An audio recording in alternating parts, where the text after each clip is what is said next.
Okay. Sound looks like I got bars. Looks like I'm good.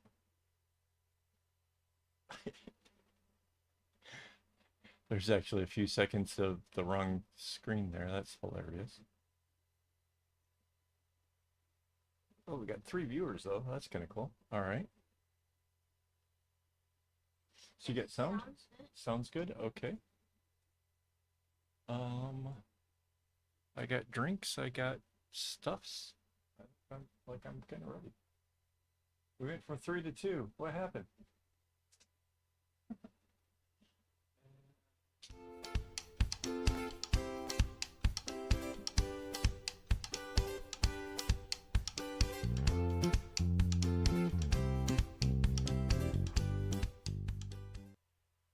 Hello and welcome. This is Kevin, also known as AWOL, and we are back again with the big project.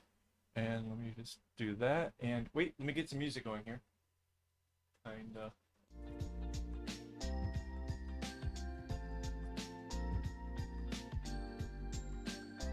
Having to turn it down in the office. It was that was weird. Okay, cool. We are back another Saturday, another big project video. But the end is getting near. Hello. Wow, we got chat stuff going here. Why do I not have chats in my window? So Amanda's here, Gothic's here. No, it's not 130 diamonds. So I'm so glad you're here nice and early because I did some math. There are 19 long rows way over here to this side, right? And those have 8 diamonds to come down all the way. So right, so that's 152.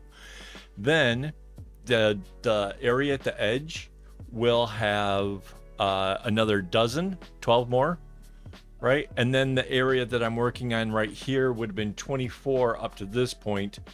So we can minus 8. So it brings us, we have 181 diamonds to go. So that's, you know, and I'm going to do one of them right here. So we'll be down to 180. But yeah, 180 diamonds left to go. I'm going to be so happy to see this done. I can't even express how thrilled I will be to have it done. But that's what we have. Oh, and I've been averaging about 48 diamonds a week. So if I stayed at that rate, we would be looking at almost a month. Mind you, there's still a bunch of work that's going to need to be done after this is completed. I'm planning on sewing some type of fabric onto the back that makes it so how I can hang it on the wall. But yeah, that's kind of, oh, and Rainbow's here. Hello. But yeah, that it really has been encouraging to know that I'm not that far away from the end of this thing. And I think that's kind of why this week I got particularly more done than just 48. I got, normally we'd be up in this, I shouldn't be having any issues, but that's so weird.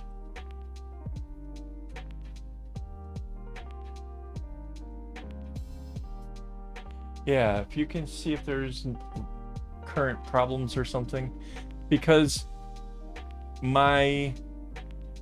what lets me view like what's going on or whatever is not, it's got like the little circly doodad, whatever you call that, like how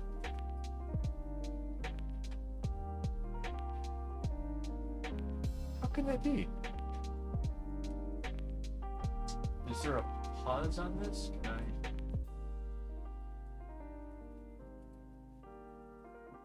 It still says X.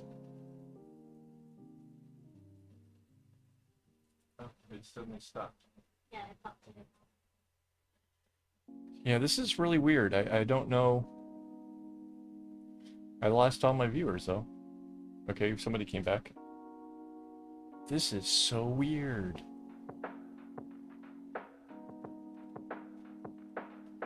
Yeah, there very well could be some kind of a local problem.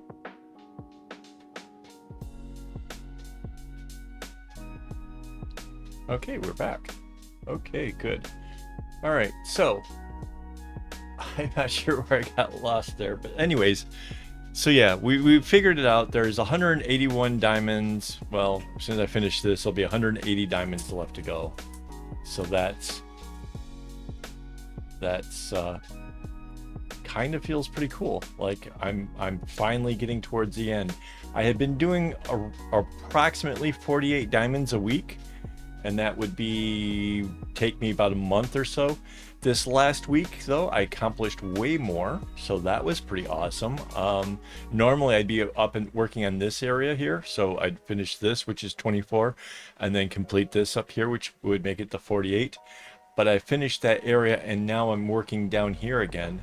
So yeah, this has been a pretty good week for me, despite the fact that I was away for a whole day due to a funeral that was going on, or a wake that I had to attend. So yeah, it's been a kind of okay week. I think it's partially been because I did take that break, and then coming back to it, it was just somehow easier to concentrate, I guess. I don't know. So let's kind of go through the photos. Let's see what we got. This was from last week, and this is where we are this week. So this lower area down here, that's you can kind of see it in the picture. So it's like right towards the middle of the whole thing. So yeah, and then like I was saying, so the longer rows, those are the ones that are over on the left hand side of the image. There are 18 of those. So and since there's or 19 of those, I'm sorry, 19 of those, and there are 8 diamonds coming down, so that's the 152. So that's where I got my math from. So in case anybody's trying to check my math, which I wouldn't blame you, because let's face it, I'm a guy, I didn't do well in school. Probably the ADHD. Oh, before we go too far, big news. We've got a new secret word game, and Minutecraft has graciously donated the top bracelet there to go with the secret word game this time. So there we have it. That's kind of neat. Yeah, so that's what we're doing. The other bracelet I made, you can tell like I made it. It's like doubled up the floss, so it's nice and thick and stuff. So yeah, that's kind of fun. Yeah, Amanda. Yeah, I don't even know what made me check it out. I ended up having to play with the math myself and wrote on paper. And at first I thought the diamond to the far side was like 8, 7, 6, 5, 4, and then I realized no, it kind of goes down in pairs. So it's 6, then 4, then 2. So and kind of really doesn't include the half diamonds that you would have on the sides, but that's okay. I mean, those go pretty quickly and whatever, so it's pretty exciting. But yeah, that's pretty cool. So yeah, Amanda was trying to help me out with the math earlier, and we were kind of all over the place, and yeah, I had to break down and like actually look at it today to see where we were. Oh, so I was saying, and before my stream went all to hell, once this whole thing is done, there is some fabric to be put onto the back that'll make this thing sort of like an inverted pocket. So you think about the pocket on the back of your jeans, right? And that's going to slide over a bit of wood that I'm putting up onto the wall. And it's kind of hard to describe how the whole thing works, but once finished, I will take a video and show you guys all how this whole thing hangs on the wall. So there is some work that comes after it. I suspect what will happen is once we're done, I will go back to making some videos, like the weekly videos, and like I said, we were going to do some stuff with what I used to call the fish pattern, and show you how that kind of came about, and then work on some variations on it and show how I learned the variations and how you can do this kind of without a pattern, and how that kind of led to a lot of other stuff. So that's kind of fun. Um, yeah, so yeah, you're right. It's going to be a really fun way, easier way to hang it on the wall. And the other thing is it's going to make it so that way the whole thing is machine washable. That's really my biggest focus, is because, for example, I have a dartboard that is up on the wall, kind of over where my exercise bike is, and the darn thing turned moldy. So you really have a choice here. You can either have stuff in the daylight, where sun actually hits it to keep things from turning moldy, which that sunlight against the strings will bleach out the color, or you put it where it's dark, and then you run the risk of with the moisture and stuff, because we have really super high humidities here. It averages, I think, when we did the duck boat, didn't they say it was like 75? 75 is the average humidity here. So, I mean, it's just ridiculous. So, one of the things I want to be able to do is, if I see any signs of mold or anything like that, I want to be able to run it through the washing machine. I may have to iron it afterwards. That's okay, because it's cotton. Obviously, cotton lets you use the highest setting on an iron. And then I can, put it out to dry and then be able to put it back up onto the wall mount. So yeah. Right. It's the wood itself is not going to be very thick at all, and the way that I'm going to sew it on there is going to be, basically I'll have it clipped to the wood that it'll be hanging from, and there'll probably be like anywhere from 30 to 50 clips holding everything in place while I stitch it together, so that way the fabric in the back does all the shaping around the pockets of the wood, and that way it doesn't stretch anything out or make it look funny.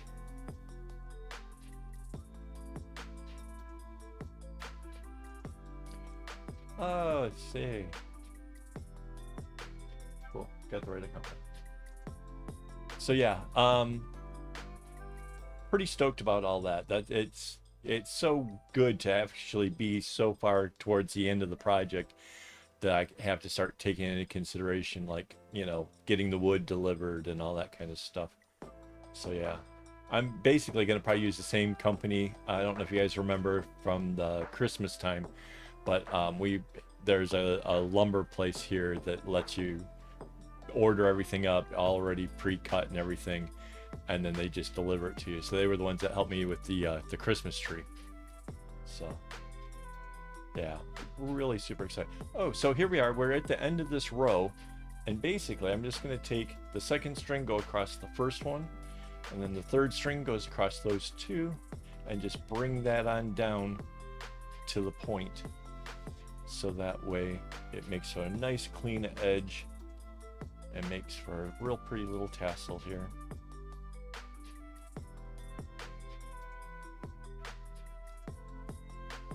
Yeah, it's a problem when you have multiple Google accounts. You have to be in the right one if you want to have the correct rights. So yeah.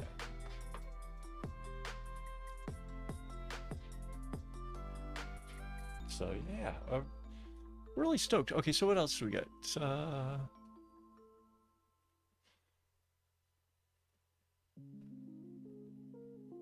Oh yeah, check this out. Is it this one?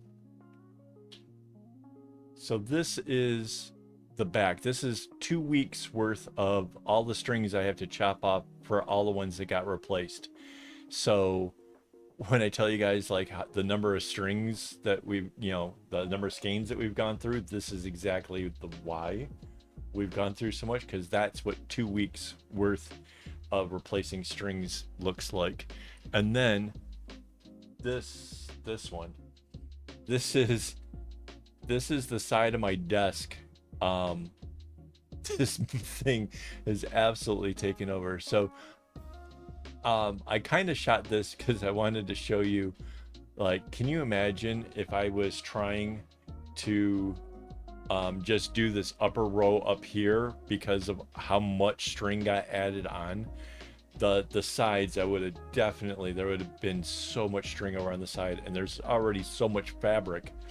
It really would have been a case of me getting my strings in a bunch, because it's just ridiculous how much there is over on the side right now. Mind you, obviously, the further I get moving over, the more that's over on this side. That was this side over here, by the way. Obviously, the more I get accomplished, the more that's taking up space and running into everything over there. Yeah, it's just I can't imagine if I was trying to do this with the strings being so long, it would have been really, really difficult. So now my object is to get that knot up there as close to the top as possible.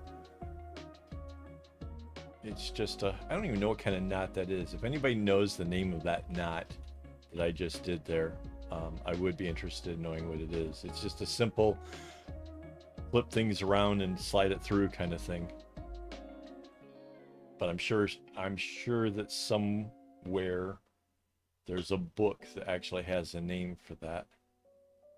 And then what I do is I pull each of the pairs down just to make sure that it's nice and snug, and this will make it harder for it to come back out, as well as gets rid of any little loose ugly ends or anything.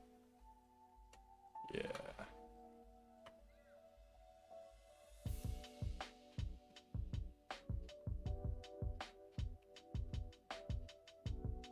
Oh, that's awesome. Well, good for you, Gothic. Is it a standard? Is there such thing as a standard knot?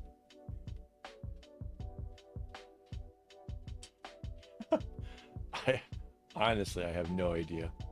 I was actually going to try to look up whether or not there was anything of our knots like this kind of work in the Guinness Book of World Records, but then I realized, like, do we just ask Guinness Book of World Records like friendship bracelet knots? I mean, do we say half hitch because it's kind of a half hitch, and there's variations on this half hitch? Does that count for something else? Honestly, I have no idea.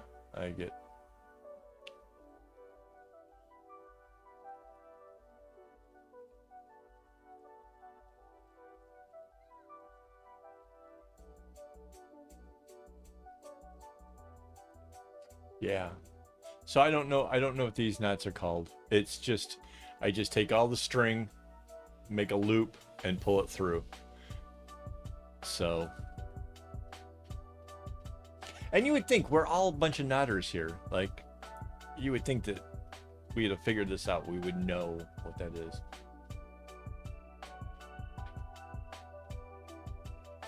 Half hitch is what these are. That's what this is.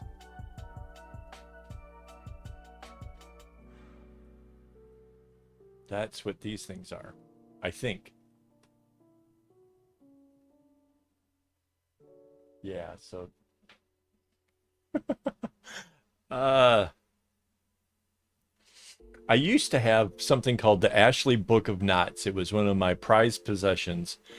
It's huge book, and it's largely illustrated with all kinds of knots, and it even included things that weren't knots, like a Turk's head, which is sort of like how you make fancy string work that goes around like the mast of a ship.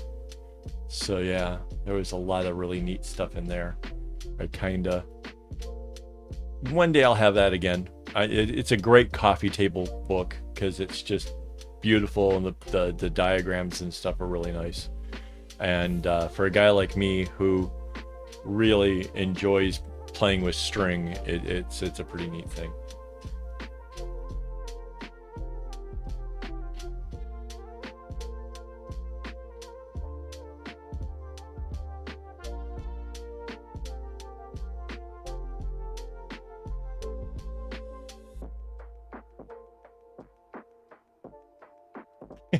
Right. No, you're absolutely right, Amanda. We don't look at the actual names of these things. And yeah, I certainly wonder, like, if somebody like myself had learned on their own, would always be the forward knots always be the same forward knot? Because it kind of feels like the only reason I it's a forward knot to me is because that was the first one I learned. So could it be that, you know, could that be backwards to somebody else, maybe a left-handed or somebody, I don't know.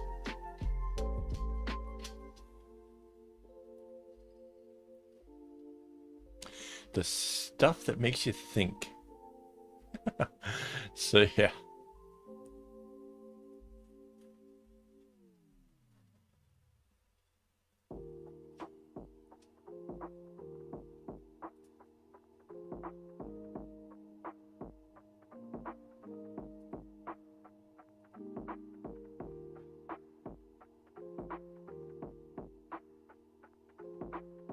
And 1 second, I need to have Mandy do something for me.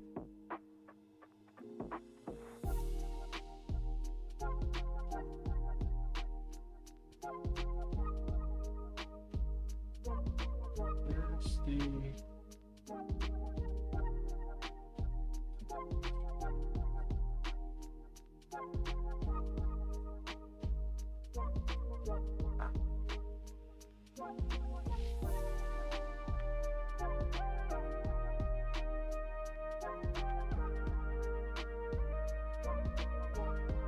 here's the thing. Here.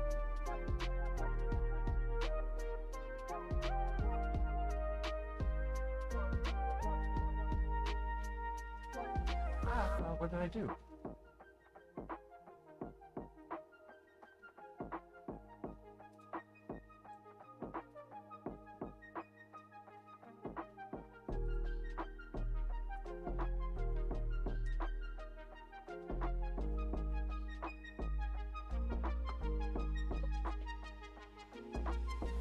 I was trying to start the typing.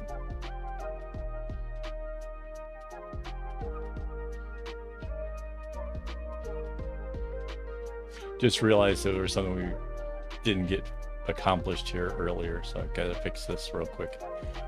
Let's see. Wait, yeah, I know.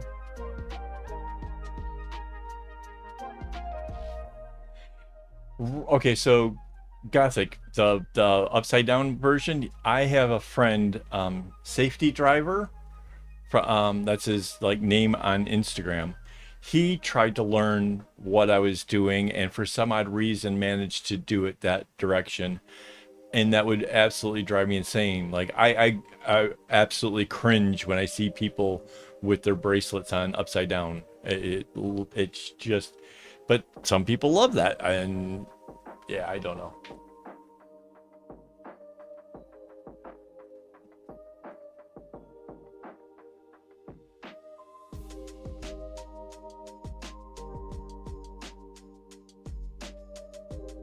Yeah, it's interesting that that can be different, like that there can be so many different ways or whatever. And honestly, I kind of like to know how that technique works, only because it would be nice to do. I don't have bracelets nearby. Do you know the bracelet where it's like a candy stripe, but the middle is going candy stripe the opposite direction, right? It would be fun to be able to not have to flip it and make the stripe down the middle upside down. So that way it's just a little bit more interesting looking.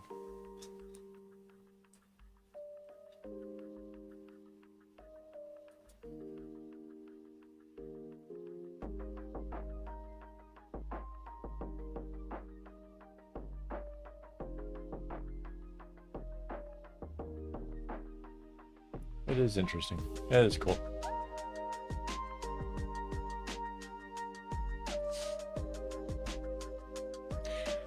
Actually, if anybody's got a knot, I'd be interested in where if I take these two strings and when I tie the knot, it became more um, in in embroidery, there's something I think they call it like a French knot or there's something that kind of bubbles it up. It kind of makes it so that way they use it for like doing small flowers or something. If there's a way of just taking two strings and making that happen, I'd be interested in that.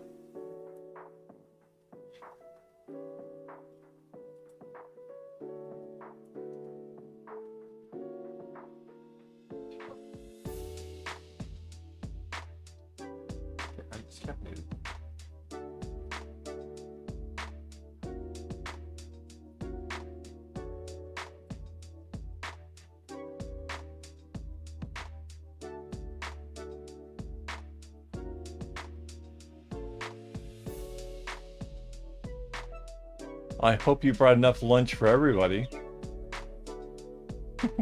Just kidding, Rainbow. Just kidding.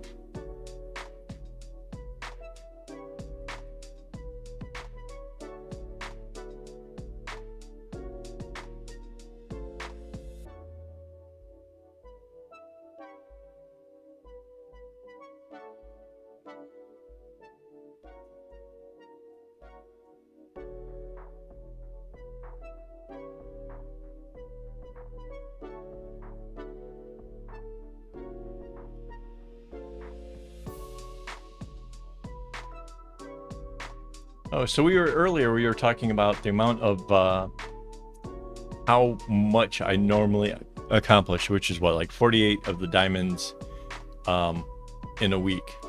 And that kind of sets certain expectations as to where we will be next week. However, this next week is Mandy's birthday, and gosh, I really wish we had Mandy Cam so that way I could show her enthusiasm for every time I mention her birthday. But yeah, they're gonna have a few days out away from the house, so kind of trying to make it a nice time for her. So that's there will be a lot less done this week, so kind of setting the expectations really low, and hopefully maybe I get a little bit more done than I think I will, but we'll see.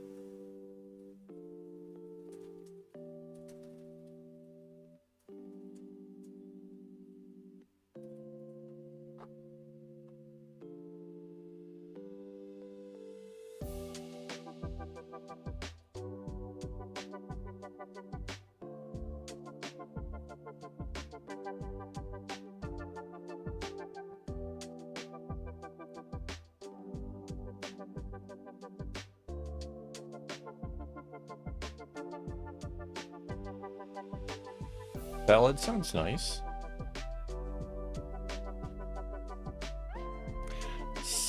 Sadly, when it comes to salads, one of my biggest downfalls is I want to eat healthier, so I try to have a salad, but then I love salad dressings. I love just piling it on. Like all the healthy benefits just go right out of the window after I put on my salad dressing. So it's it's really, it stops being healthy. It's just a fact.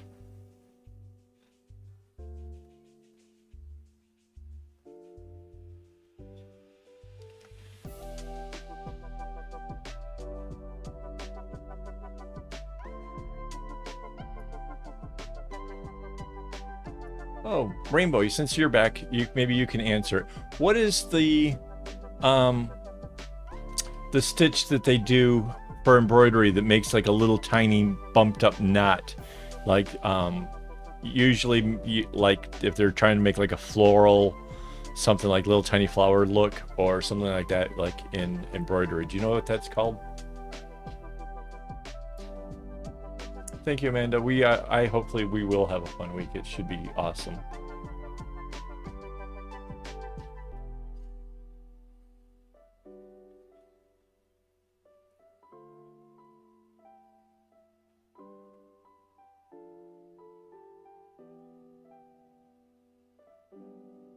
Really? Oh man, I love salad dressings. Like certain ones, like Thousand Island or Ranch. Those are like my biggest. I'm not real blue cheese and stuff doesn't really do it.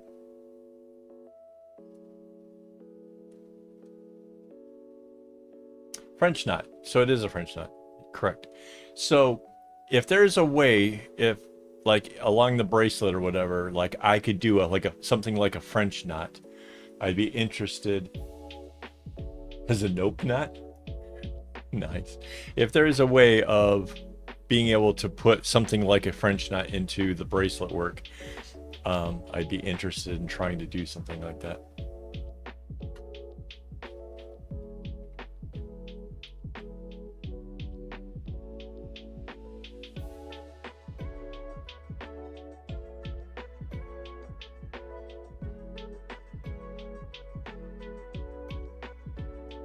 Is it a note because you don't like that knot?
Gotcha.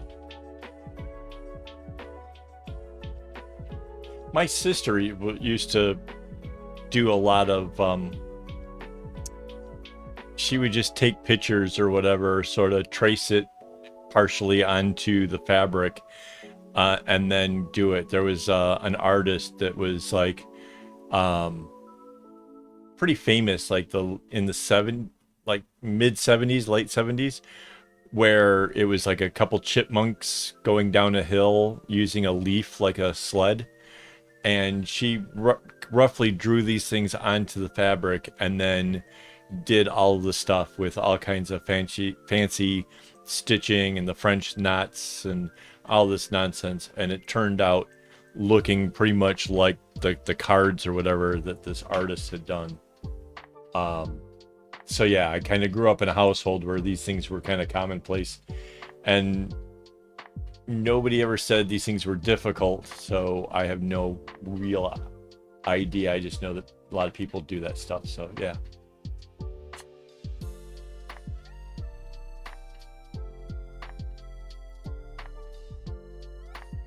Yeah, if you find the video or something, shoot me a message. I'm kind of interested. My thought is, and maybe you guys can help me to make this thing happen.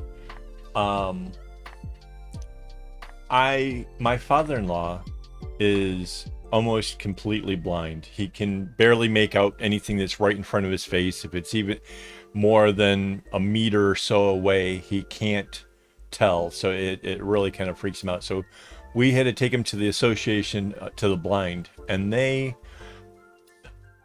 don't know if they're a nonprofit. I don't know how they operate, but the costs of things like the white cane for my father-in-law is like absolutely the cheapest they can sell it, right? And I would love to be able to help them do like a fundraising and stuff. And my thought is I would love to be able to have a bracelet.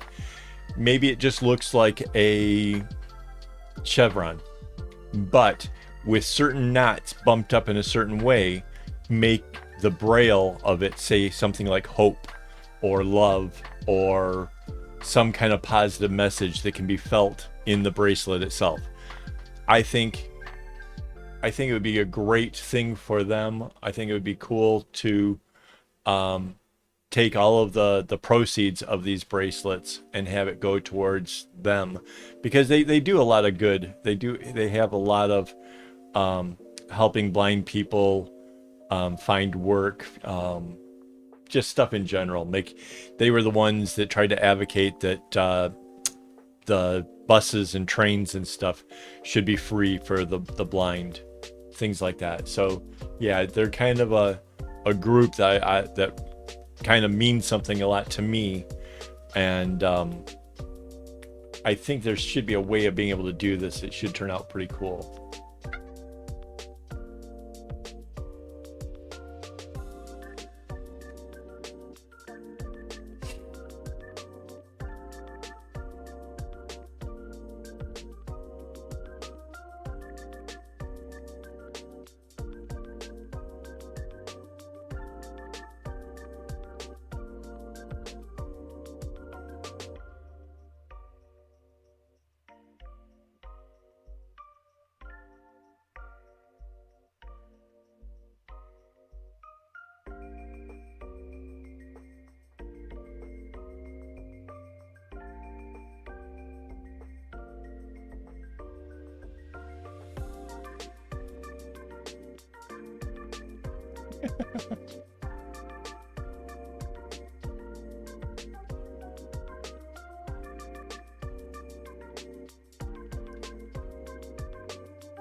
What else?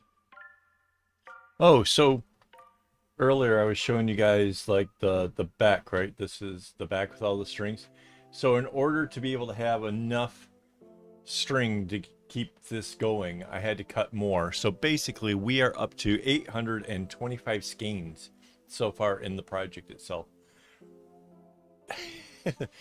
Mind blowing, absolutely mind blowing to me. And with 18 more rows, we're obviously going to be going through a lot more, because that's 19 more rows. Sorry, 19 more rows. That's the row where I add all of the string at, is where the top of that is. So it's going to be pretty crazy.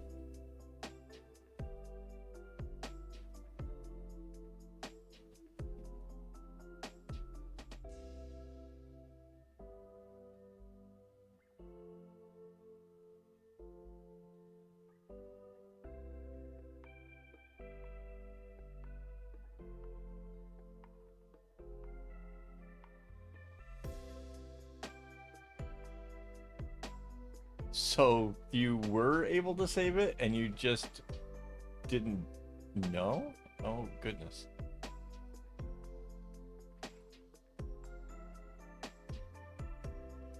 Oh dear. Well, at least you learned. That's, look at the positive side.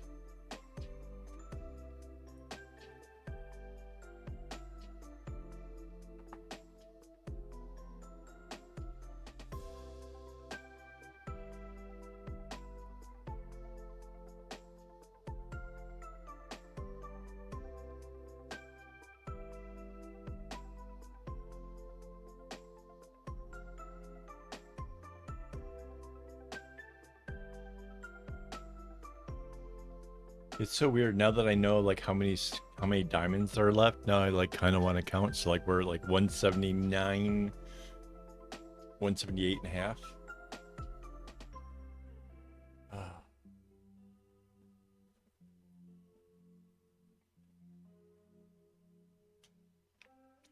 It's not dumb if you didn't know. That's ignorant. Dumb is having been taught how to do it and then not doing it.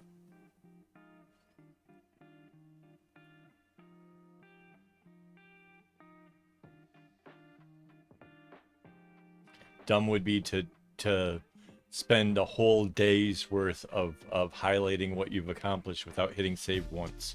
That would be dumb.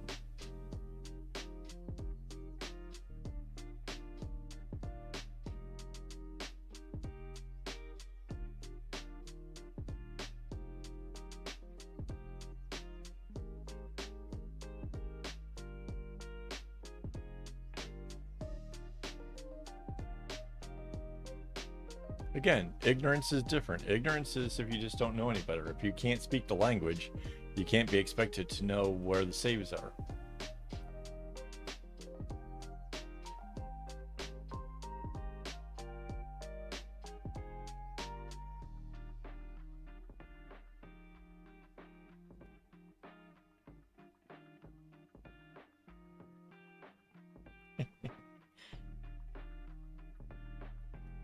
I think brain farts are more like you get in, go to the kitchen, and then you suddenly realize you don't remember what you went to the kitchen for. That's more of a brain fart.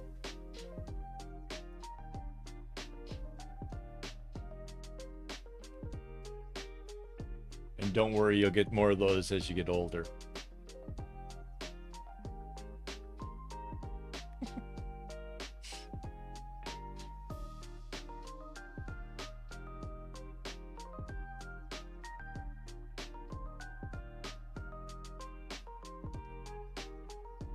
Bring the XC up. Oh, nice. Nice way to geek it out. There you go.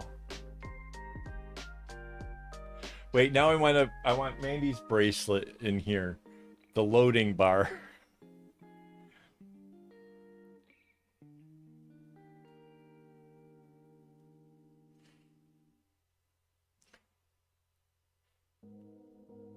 So on top of what Minutecraft had sent for the secret word game one, there's also another bracelet which is done in the alpha style, and it says loading.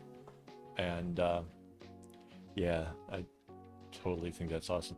Mind you, I've been cleaning around the office and I ran into this bracelet which also came from there, and I've been meaning to like glue it onto the airplane trolley, but I haven't yet, and since it was still tied in a knot, I slipped my hand in there and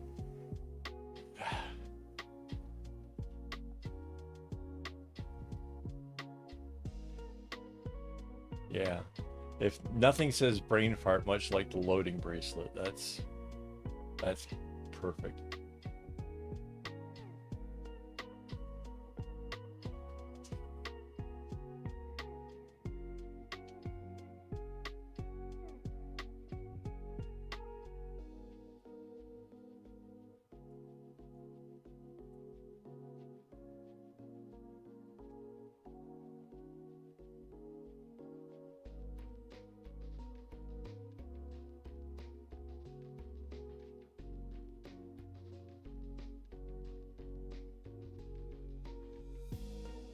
Oh, so Amanda, as the winner of the last word game, when you finally get your stuff, let me know.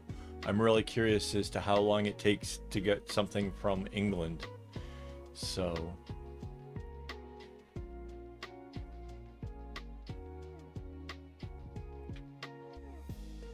I'm kind of hoping it doesn't take long.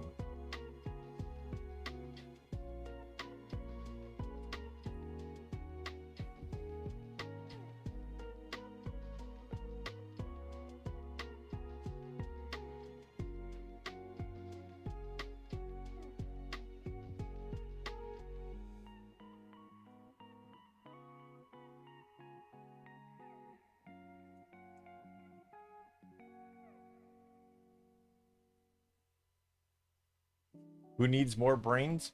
Well, apparently people who can't find the save button.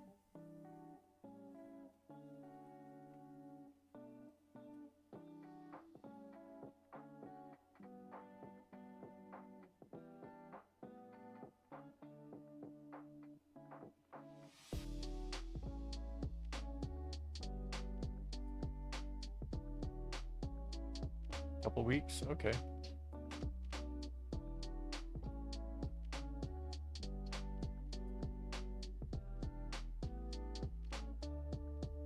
Customs are looking at it like, wait a second, didn't this already come from Singapore in the first place?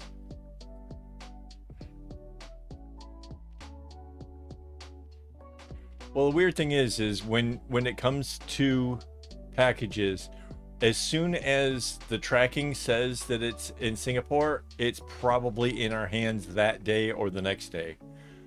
It's like our side of things is so efficient, and I can't tell you like the number of times this is true. because we order a lot through like AliExpress and Lazada and all these things. As soon as the tracking says Singapore, it's like, yeah, it's in my hands already. Thanks, pal.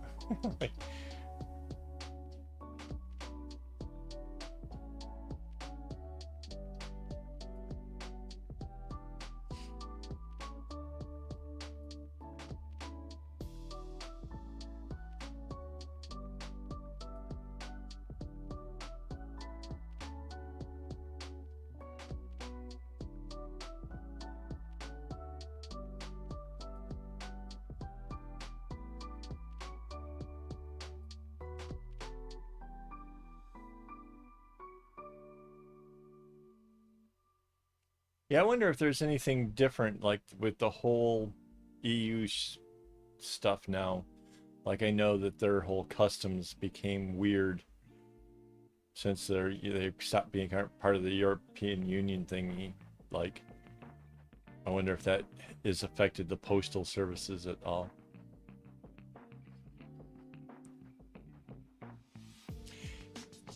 But there's so many people in Singapore and they're so efficient.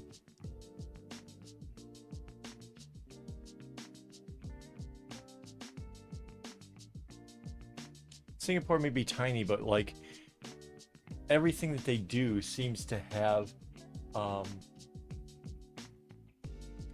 a smarter way about going about it. And if they're wrong about how they're doing it, they'll go to great lengths to fix it. Like in America, like I was saying before, like the military, the people being processed coming into the military is a different system from those on the other end, those that are retiring from the military or those that are been wounded or whatever. Two completely separate and incompatible systems, and nobody's got seems to have any interest in fixing it. Like here, like the whole system with your driver's license and your passports and all that seems to be all kind of linked together enough.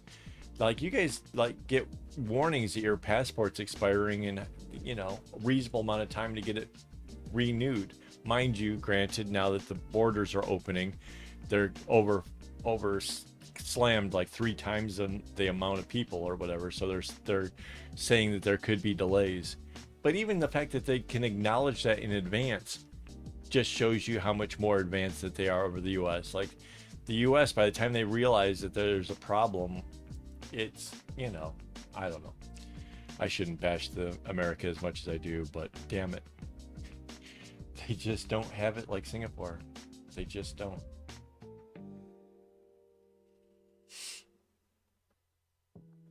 All right, Gothic, take care.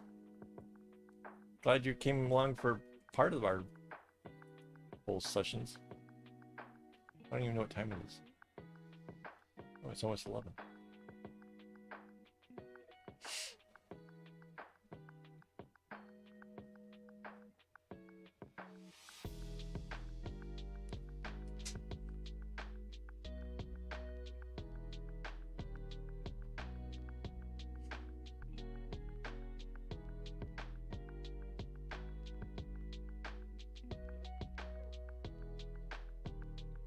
Right. But then, so what are the things that the cars pass under that cost money, Amanda? What is that called? The ERP. So the ERP thing, right, is a bit of a whatever. So they're looking at the possibility of being able to trace everything through GPS and satellites and that kind of stuff. And while a lot of people complain about the idea, at the same time, they're going to be able to control traffic lights in a more efficient manner, which would actually help relieve a lot of the whole traffic congestion, which is amazing. The fact that they're even looking at how to bring all these things together just shows you that Singapore is looking to the future and problem solving and trying to work on things. There's nothing like that in America. There's nothing even close to it. And nobody really implements anything unless they can do it in 4 years, because you don't want ribbon cuttings happening on somebody else's been elected or whatever you want to call that, like the different political party getting to take credit for it. So they're stuck so far in the past.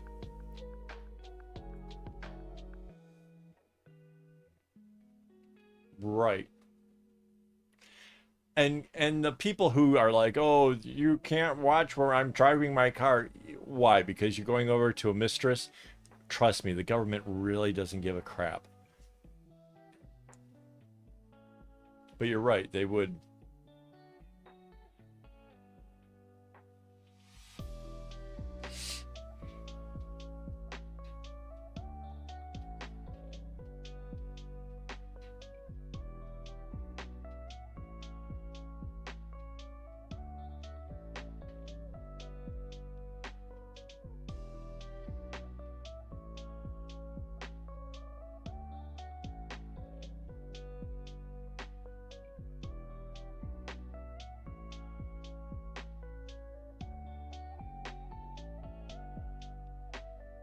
Yeah, I remember there was a case here in Singapore where somebody did a smash and grab at the MBS and they were caught at the airport.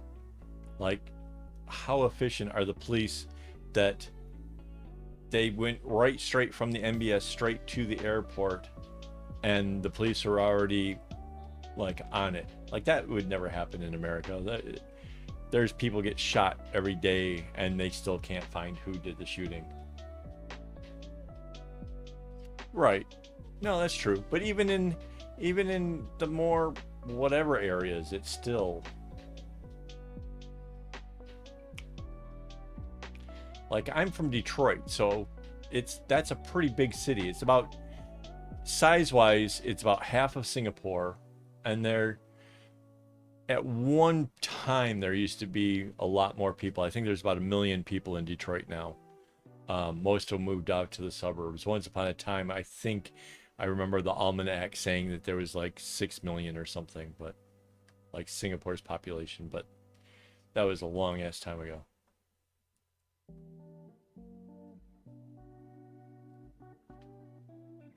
But yes, it is more difficult to put better implementations out into the burbs or whatever, the countryside. But still, you would think that like agencies that handle passports and handle all that kind of stuff, like they could just be so much more efficient.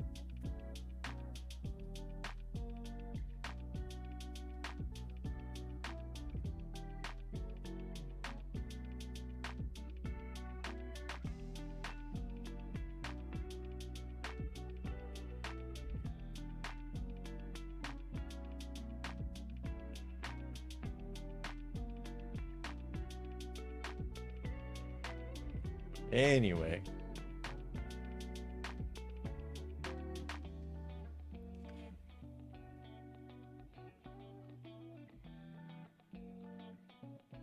yeah, I used to have problems with I couldn't have a cell phone where I lived because there weren't towers in that area and there wasn't enough people to justify putting a tower in that area.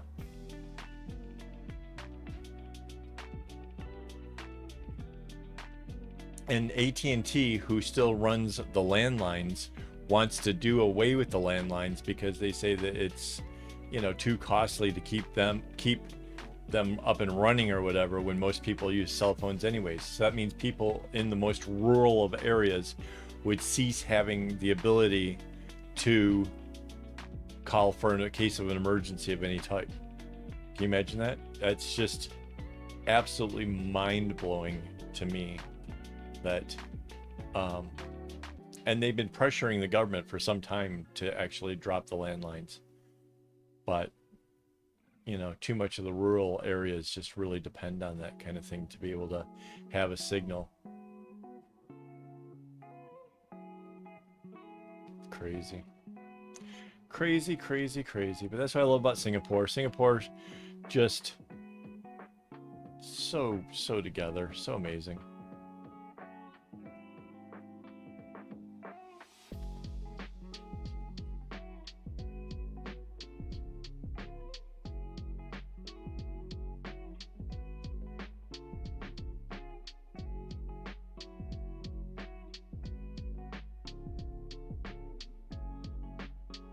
Yeah, and the thing is too, that if power goes out wherever the towers and stuff are, it doesn't even have to be power out at your house. If the where the towers are, cell phone service can be completely lost, right? But that's where like a landline in case of an emergency is really helpful, is that, you know, lightning strikes and it starts a fire or whatever, at least those lines aren't dependent on the main power supply, and that's why you can make your phone call. So abandoning them altogether doesn't make a whole lot of sense unless you're really sure that everything is, you know, safe from the elements, which, mind you, Singapore doesn't have all their power lines above ground, so you don't have as many storms knocking things out, which again America doesn't have. And that's not even like a case of like just in the rural areas they have it above ground. No, all over the place. And every year you get an ice storm and knocks out the power. Every year you get strong winds and it knocks out the power. It's just something that everybody seems to think is normal. But then I come here and we have way stronger storms, like the winds and stuff that we just had last week that came through. I don't know if it was your area, but we had a terrific storm that was just absolutely, it was insane. And other than the lightning did knock out power a couple times here, but it came back. You know, you could flip the circuit breaker and it came back. It wasn't like out for days kind of thing, not like you would have in America. So yeah, this is why Mandy says I should work for the Singapore Tourism Board, because I just have so many nice things to say about this country. Right, the underground lines last longer. Right, absolutely. Like even in terrific storms. I mean, in Michigan, I've never seen like our tropical storms. Like it's the rain is coming in sideways. Nothing like that. Nothing even close to that. Mind you, you don't have winters here. You don't have ice and all that kind of stuff. But still.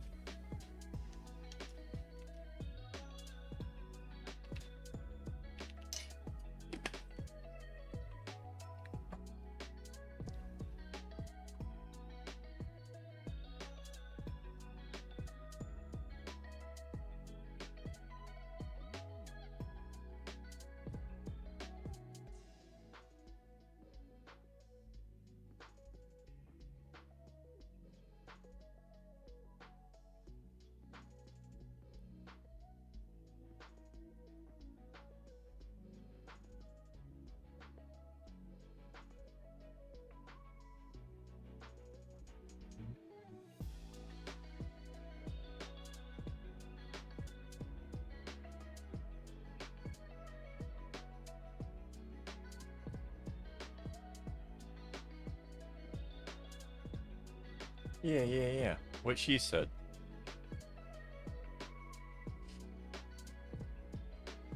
You would think that in a place that's more prone to natural disasters, that you would have infrastructure built to be able to handle those. And yet, for whatever reason, they choose not to.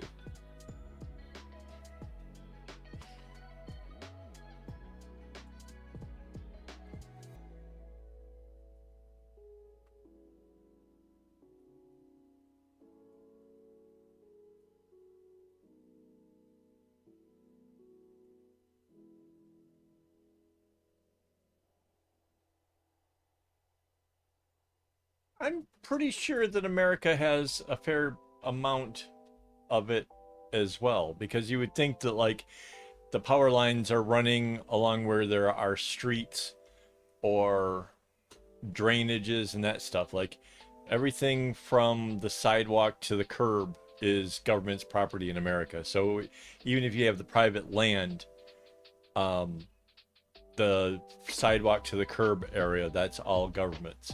That's, you still have to mow the lawn out there and they'll get you if you don't, but by right they can do whatever they want to with that little bit of stretch of land. So yeah, they have the means. It's not a case of because it's private land, they can't do it. That's not it. It's a case of it costs them more to put it underground, and the power company isn't inconvenienced by your power outage any more than, you know, that they have to send out some workers to go fix things. So to them, it's about profit. It's about it doesn't bother them. They don't care. So you're out of power. So what?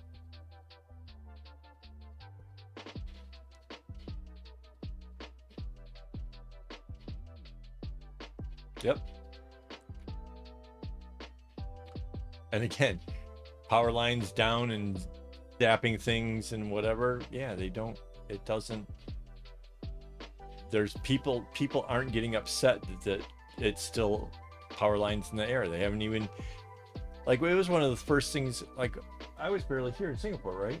Before I'm like, well, when did you guys do this? When did your power lines go underground? And of course, Mandy's like, never really thought about it. Never noticed it until, you know, the American comes along and goes, holy crap, this is awesome.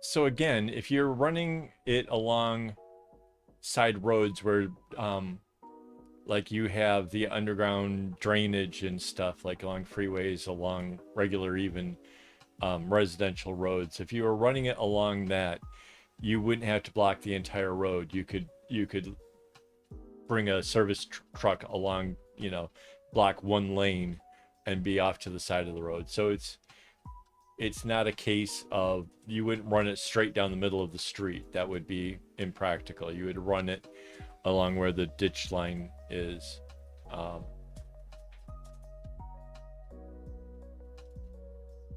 Much like most of our power lines here in Singapore aren't directly in the middle of the road or anything. It's off to the sides. There's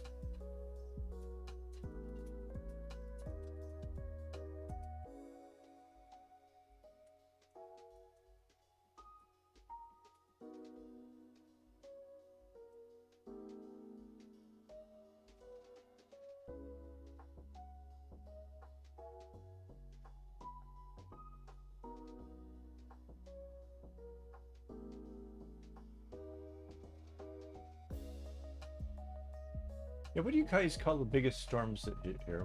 We get some doozies. What is Sumatra squalls? So when you get the Sumatra squall, that, you know, rain sideways and all that kind of stuff, we don't lose power because of that. That's, to me, is amazing. We don't even like lose cable TV from that. So yeah, like in America, it's a common thing that because of the way the AT&T systems are for their service, like if it rains too much, or, you know, there's too big of a storm, a lot of their boxes and stuff go underwater, and then people lose their TV and cable and such. Again, just doesn't make sense the way they built stuff.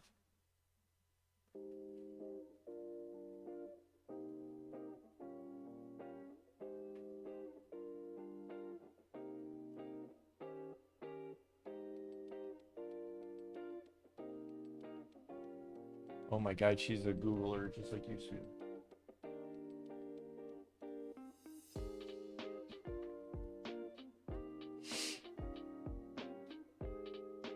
Yeah, so Singapore was more progressive in the 80s than America is now. Think about that for a moment. Singapore said, you know what, they could save, you know, a lot of the headaches and whatever that comes with servicing wires and storms and all that kind of stuff. They would be better off putting it underground and avoiding the trouble in the 80s. right? And that's what, 40 years ago? 50 years ago? That's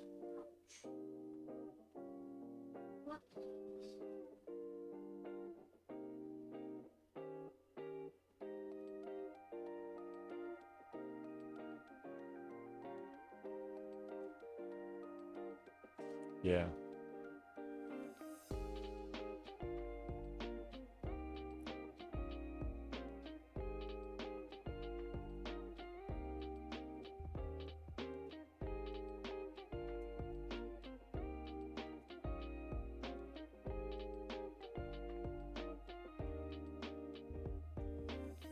What I want to know is how is it that the trees along East Coast Park, how did they get so big so quickly considering that's all reclaimed land?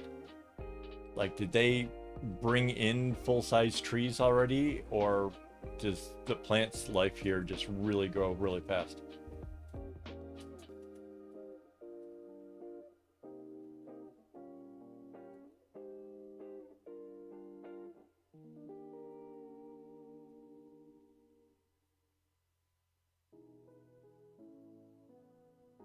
I don't know, Amanda, did you see down by the was the ICA building how they diverted some of the water for a little bit there so that way they could rebuild up that canal area so that way they would be able to handle better storm waters?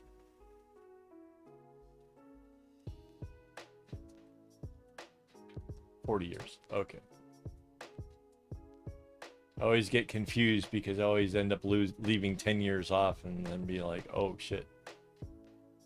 I still feel like the 90s weren't that long ago.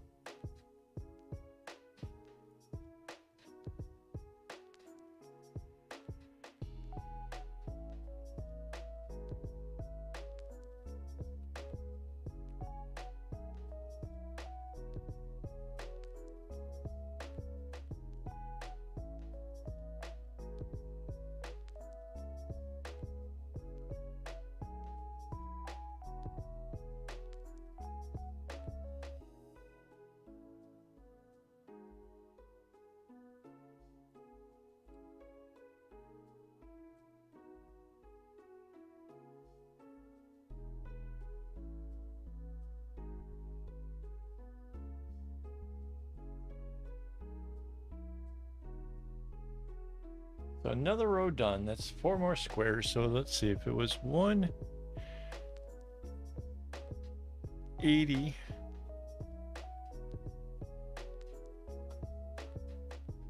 176 now? I don't know. I'm getting myself confused on numbers.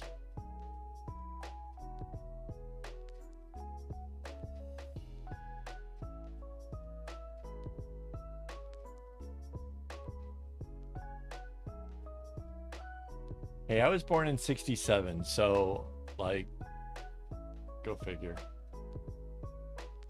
I said before, math isn't my strong point.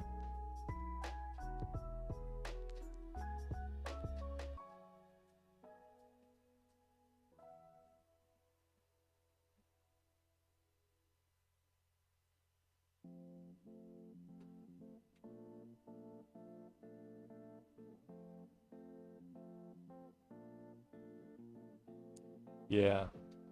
Well, they say that the shift in the, what do they call that?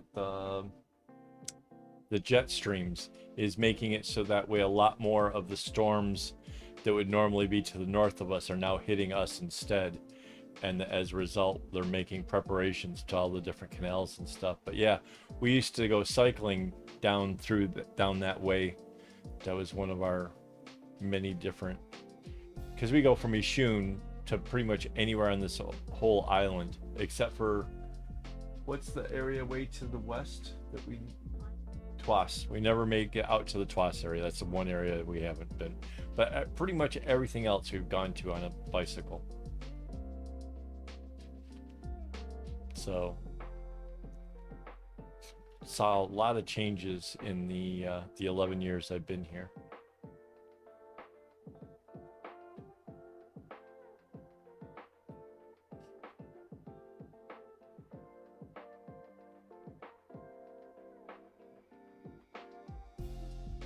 There we go, another row done.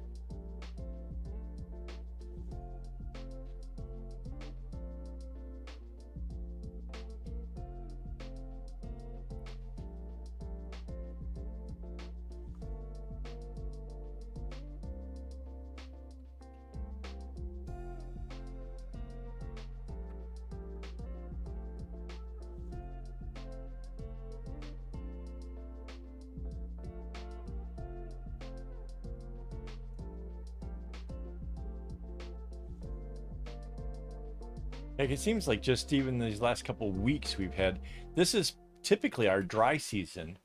And I don't know about your area, but up here we've been getting rain almost daily. So yeah, it's definitely something's changing in the weather system.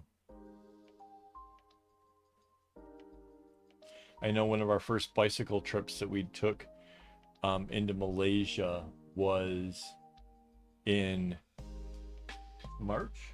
Is it March? Right after February. Yeah, March, because that was supposed to be the end of the rainy season for us, and we ended up being hit with a heat wave that year. Had it been this year, though, we had been drenched. So, go figure.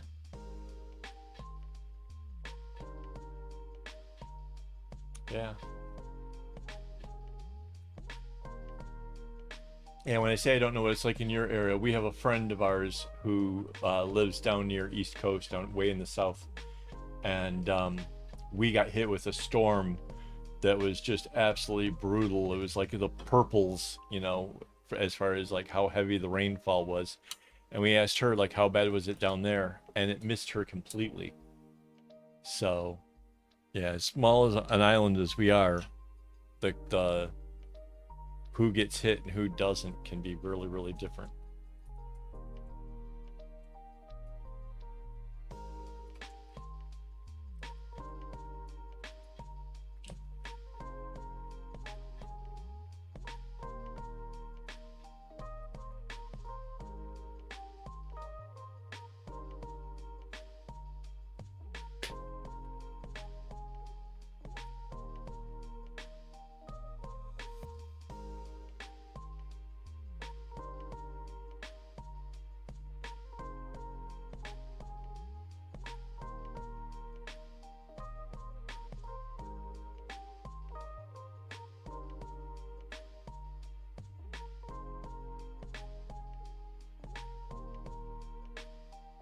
Yeah, so a lot of the strings that got changed up here in this row up here are, it's really, it really turns out that like I probably should have planned ahead a little bit better and not have everything get changed in one spot.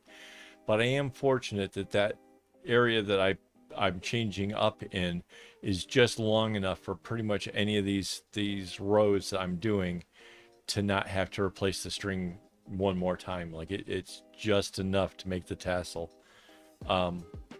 You can kind of see like some of them are a bit longer or whatever that I'm having to cut off, but yeah, it's, and I do kind of wish that I hadn't left everything to get changed up in one little area. So if there's lessons to be shared here, that's probably one of them.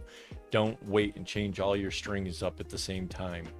And mind you, some patterns use strings so evenly, like I honestly wonder what's going to happen when it comes to the pillows that I have planned to make.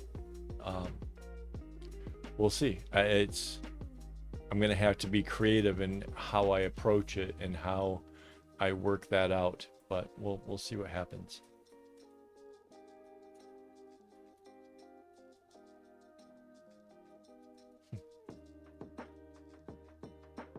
Yeah, unless I have paper and can work things out, like I'm really, I don't do math well in my head.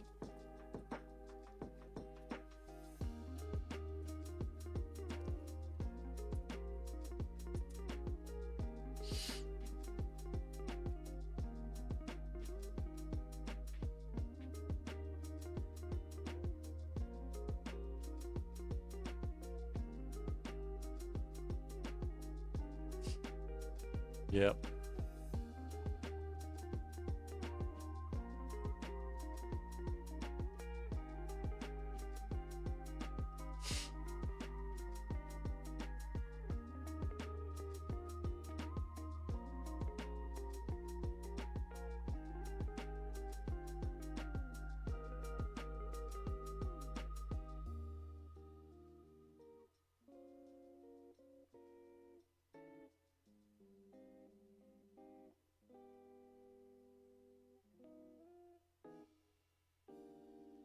You snorted my brain? Ew.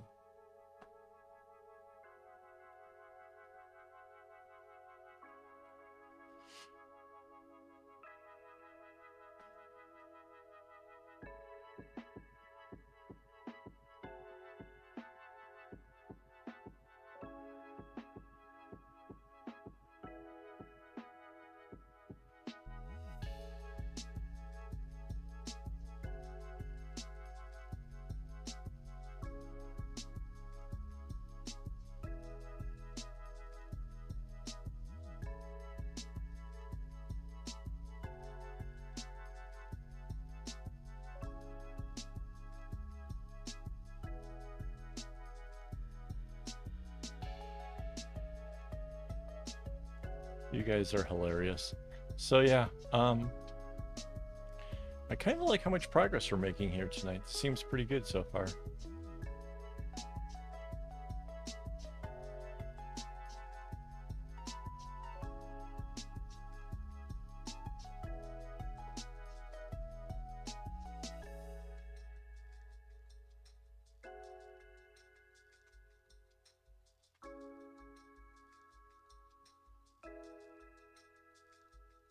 Trying to grab some paper there because I kind of want to know. So it's 152.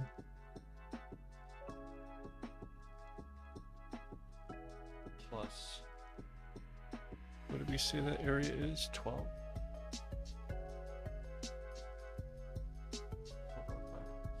164 plus 12. 6.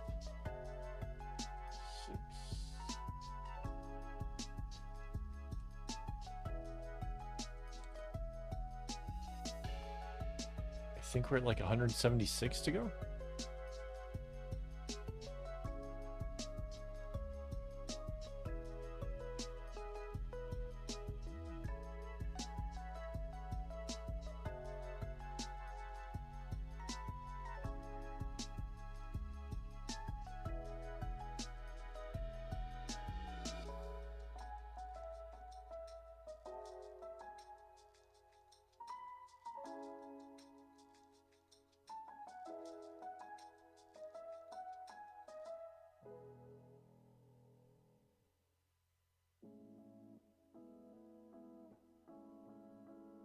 Mind you, trying to take this thing off of the easel, so I kind of gave you the what it looks like on the side. Just trying to take this thing off for photo reasons is such a nightmare. There's just so much fabric and so much like string in all directions. It's really just such a production. Mind you, I have lights and cameras and stuff all around my work area, so that doesn't really help much. But I'll slide the whole easel and everything off, set it over on top of the airplane trolley, and then unclip everything and try to move it. But even still, it's still so much effort. I can't even express like how insane this thing really is at this point.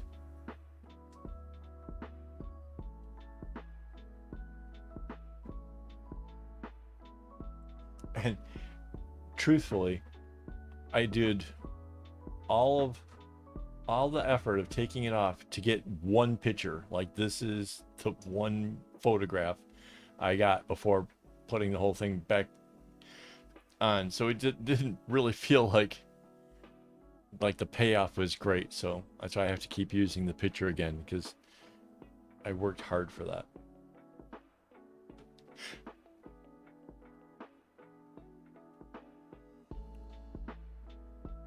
Oh, and I did weigh it. So last week it was 1 kg and 124 grams, and now it's 1 kg and 139 grams. So not going up hugely in weight, but it's still gaining weight.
Yeah, I kind of thought that I tried an Instagram story today, and I did badly at it because I didn't. I said to follow the stream, but I didn't mention anything about YouTube or whatever else. So I kind of probably blew it. But I kind of expected it would drum up a little bit of tension or something. Um, that does not seem to be the case. I need to work on my usage of social medias to try to bring bigger crowds to the live stream. Kind of my fault, whatever. Yeah, you're probably right in that ballpark there. Mind you, I'm not entirely sure that my scale accuracy is all that good. I kind of wouldn't mind trying this on a scale that was a little bit better, because when we and why I say that is if we get this fruit, like frozen fruit, that's supposed to help me with my high blood pressure, and it's supposed to be, the package is supposed to be 1 kg, and when I put it on the scale to try to measure it down so that way I can put them in separate baggies, it comes out to, it says that there's only like 800 grams of fruit, so that just seems like either the company's ripped me off or my scale is off by a couple hundred grams. So yeah, when the whole thing's said and done, I'm gonna have to find somebody else's scale and we'll try to figure out, calibrate things or something, because I will be very interested in knowing it's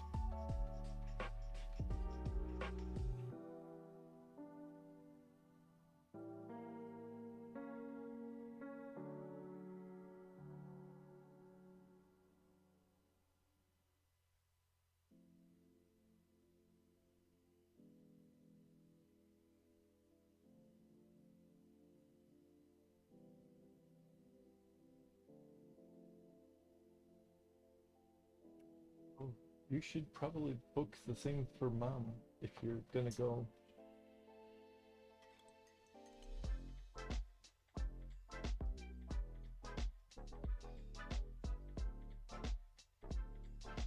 Yeah, so next Monday, I'm kind of actually planning on going out on my own for like the first time in ever. Oh, you know what? That's not a bad idea, Rainbow. That's Their scales are hella accurate. Actually, we have the post machines here where you can take your package and purchase stamps and stuff. I can actually use one of those machines. Tell it that I'm measuring a package, and it'll do it free of charge. I don't even have to bug anybody for it. Again, this comes from having a country that's smaller and has all the stuff together, makes it easy.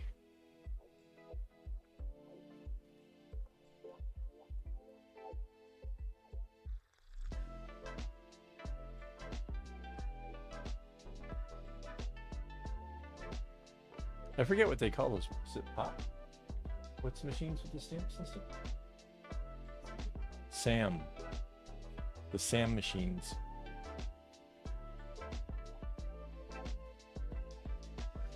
Mind you, I don't want to take it out in public right now with all of its long strands, but yeah, once it's just tassels, hell yeah.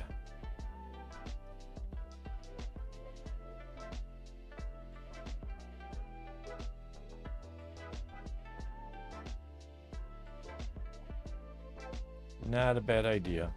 That's awesome.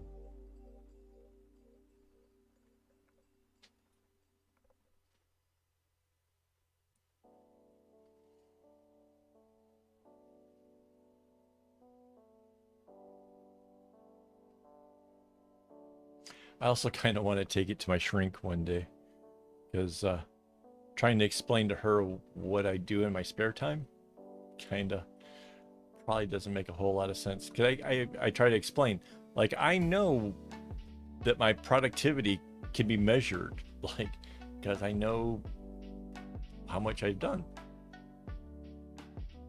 I'm not sure that really makes sense and resonates well with her, so we'll see.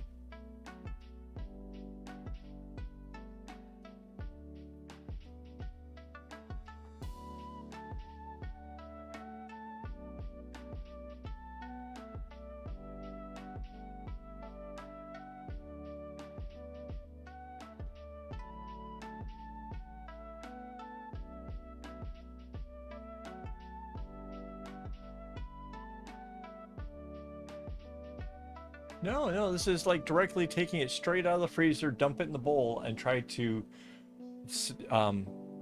separate it into 5 equal parts, I think, is where we got figured out for the number of calories to still fit in my diet.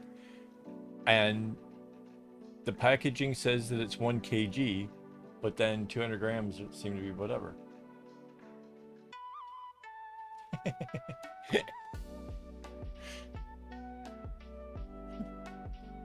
So the shrink's gonna look at the big project and go, "You're nuts." Maybe.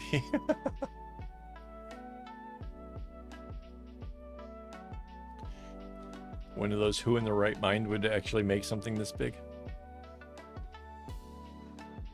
But hey, years from now, I can look back and when people are like, "So what were you doing during the pandemic?" and, you know, stuck at home, I'll be like, there it is. Voila.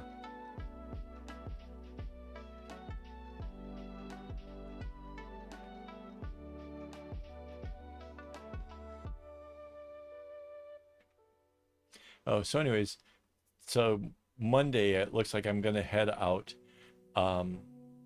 Little known fact about me, I have this thing about pens. I like fountain pens, and kind of interested in a couple inks, and I have a pen that's coming from over there, the Rainbow Way, that I need a they call it a converter. It's a little gizmo that goes on the pen that lets you suck in the ink of your choice. So I'm going to go buy the converter and a couple of inks. One of them is they say it's bulletproof, which means it won't smear anything if it gets wet. So it's supposed to be great for, like, if you're writing checks or whatever. But I want it so that way I can use it for drawing, and then I can come back and play with watercolors, so I can create my own, sort of like making your own coloring book, I guess. So that's my big excitement for actually getting out for a change. Go figure.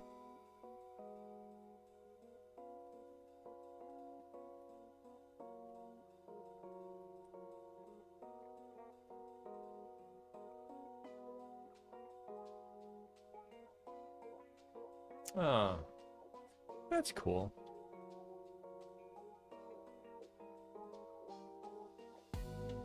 Yeah, I've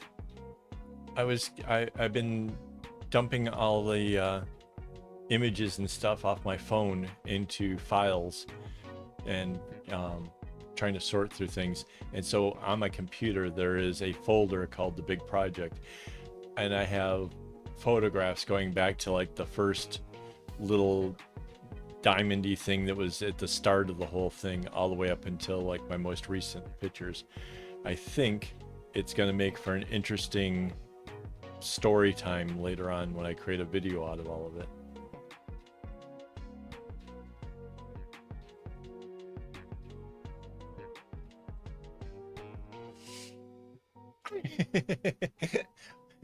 Can my straight jacket have the pretty pattern on it?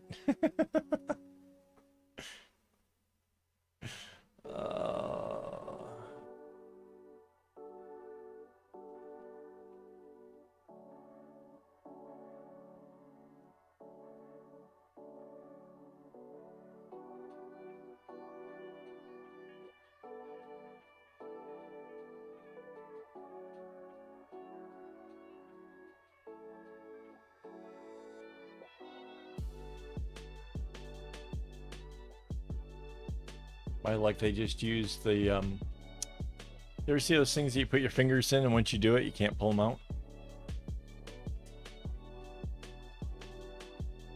They just lock me up in with those things.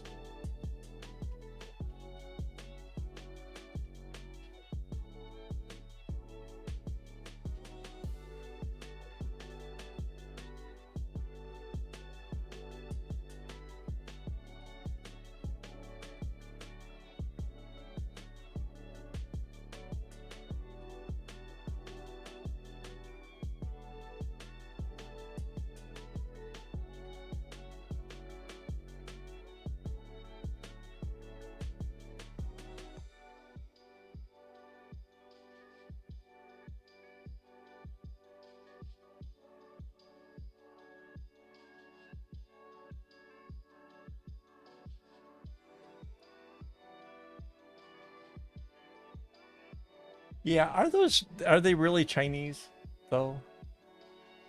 It's not Chinese. So how did the Chinese get credit for it if it's not a Chinese thing? Just like yeah, it's like Chinese checkers is not Chinese at all. That was somebody wanting to make it sound like it was, you know, something from the Orient and made it sound, you know, exotic or whatever. It's not Chinese. Even Chinese takeout boxes aren't Chinese. Oh, let's see. Now you got me all revved up on the whole.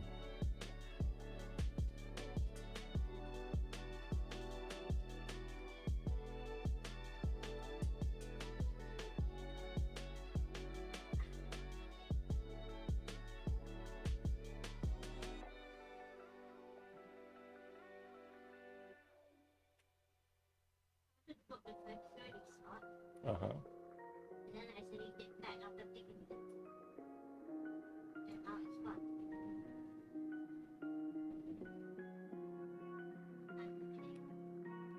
What's a Chinese stairs?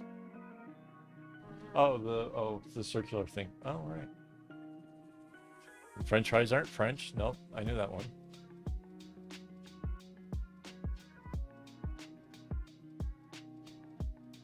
Chocolate chip is American, but that's just because somebody making cookies was too lazy to melt down the damn chocolate chips and thought they're going in the oven, it'll melt down anyways. And so you end up with a new delicacy because of American laziness. It was meant to be chocolate cookies.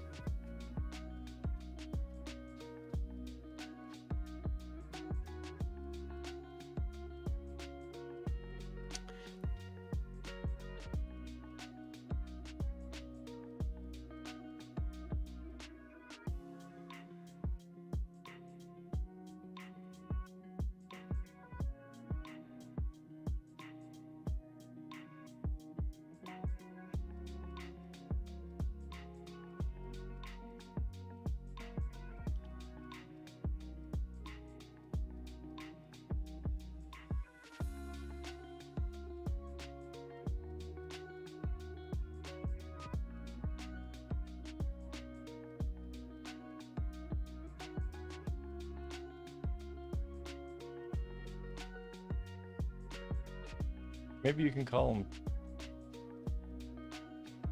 Tell them that you were in the process of booking and it failed.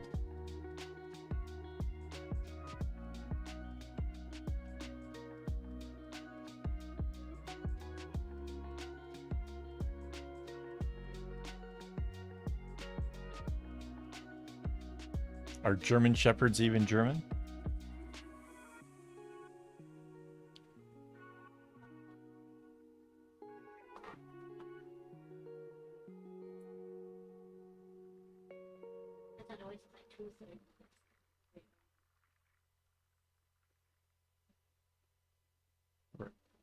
The appointments?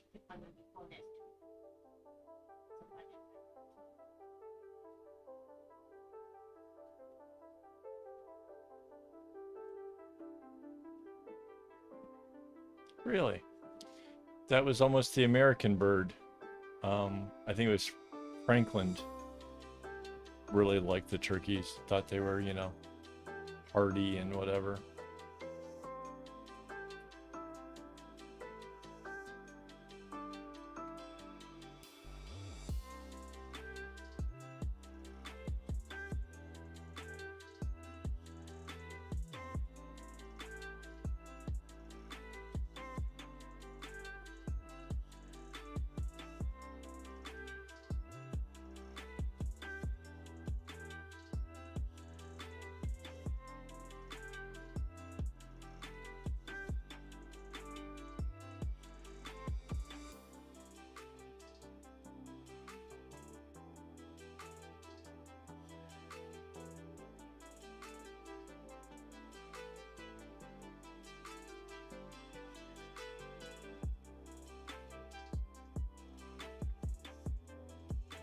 Is it?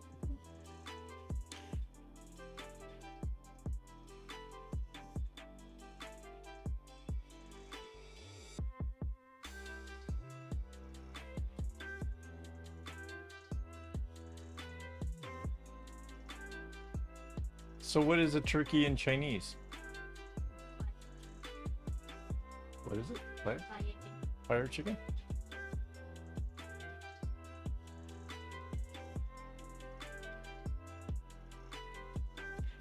You know, that's what I used to call my friend's car. He had a Trans Am, and on it, it had the big fire chicken on the hood, like the movie.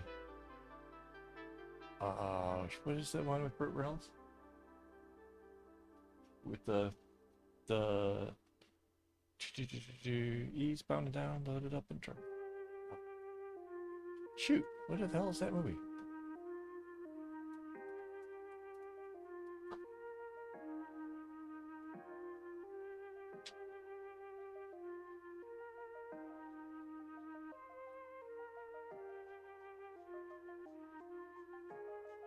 That's so cool.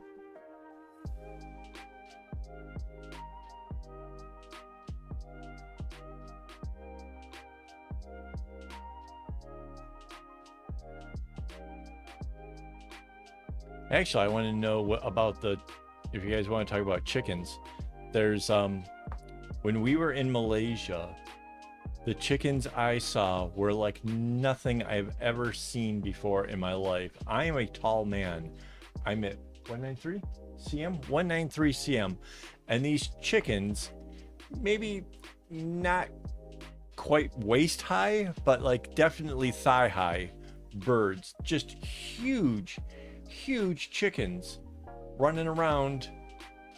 I've never seen anything like the size of almost as big, well, skinnier than a turkey, but size-wise pretty close to a turkey.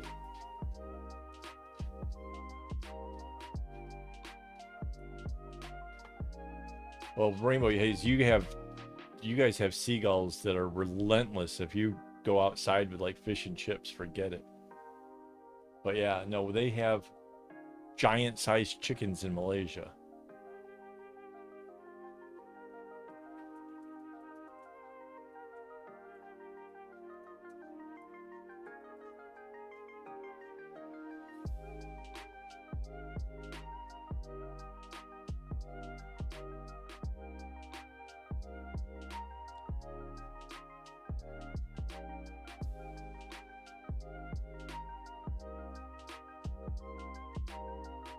Yeah, and of course, Rainbow, you have the seagulls in your area, like where your beaches are. You don't have in the Bay Area, you know, of course, because then those would be bagels.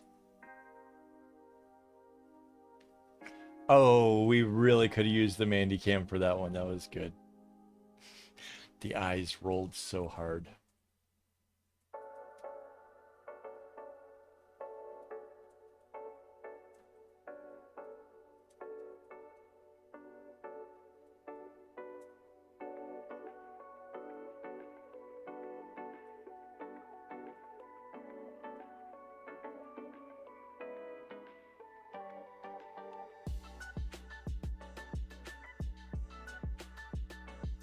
Yeah. Wait, how do you know that geese are scary?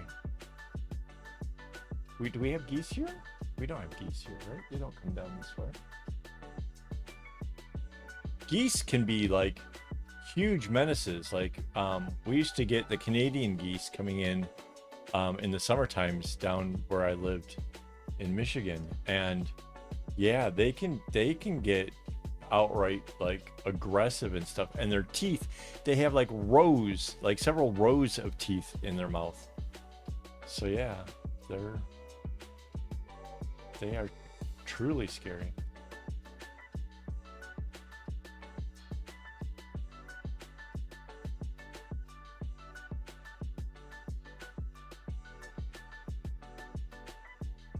Especially if they run afoul. More eye rolls.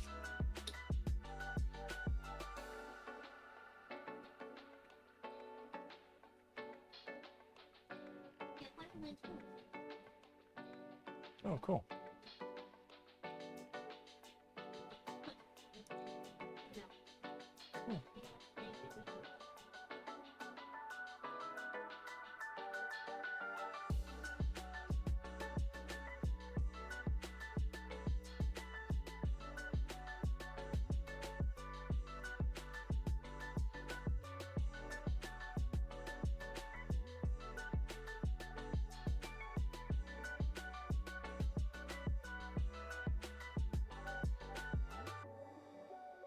Yeah, we're still here. Welcome back.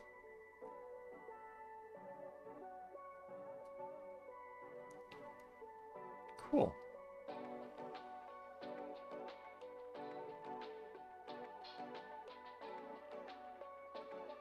Yeah.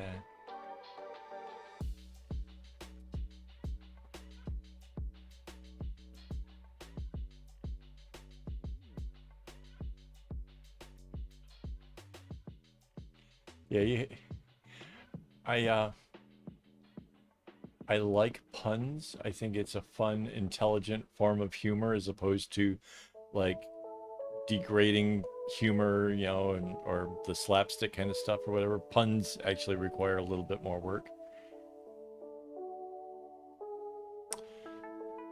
Yeah, we were talking about geese and how terrible they are, and I said something to the effect of especially if they run afoul.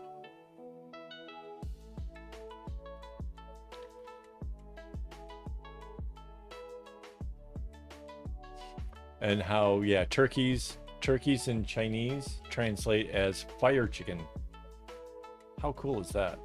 Oh, and we also got into the whole talk about things that say they're Chinese but aren't Chinese, like the Chinese finger traps, the Chinese handcuffs, whatever you call it, or Chinese checkers, or all that stuff. So yeah, you missed all kinds of fun, interesting rubbish.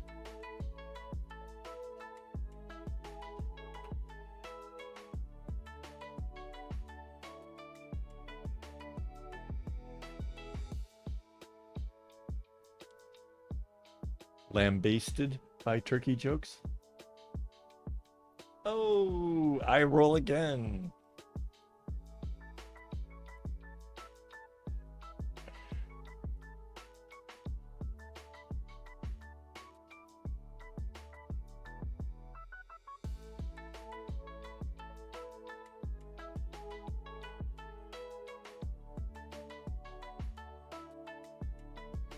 Yeah, so this is really great. This is a lot of progress here tonight. I'm really excited.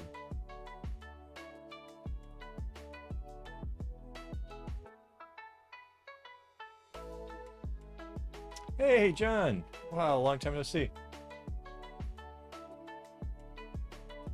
It is huge. Wait, I gotta show you the bigger picture. This is this is I'm currently working in that lower area, like kind of right towards the middle.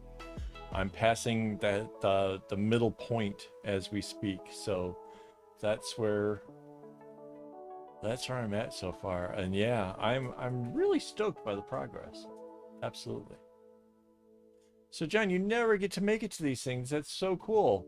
You should try really hard to see if you can guess the secret word, because we have new prizes this time. Minutecraft has supplied us with the top bracelet, which is, I think, is gorgeous, and then the lower one is one that I did. Mind you, you might recognize these. I went through like the little phase of doing those, and they never made it into getting photographed, so they're not in my portfolio and they're not in my shop, and so it's really easy for me to just take from that group and not worry about like messing up my online shop. So that's why that's there.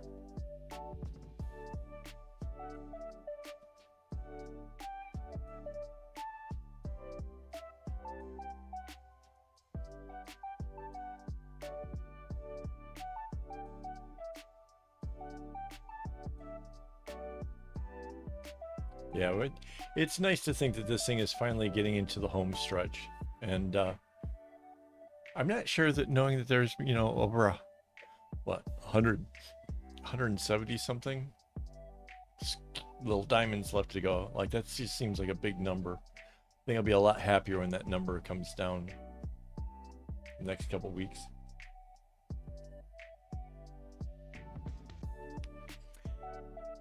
Oh, and somebody should show John how the magic 8-ball works.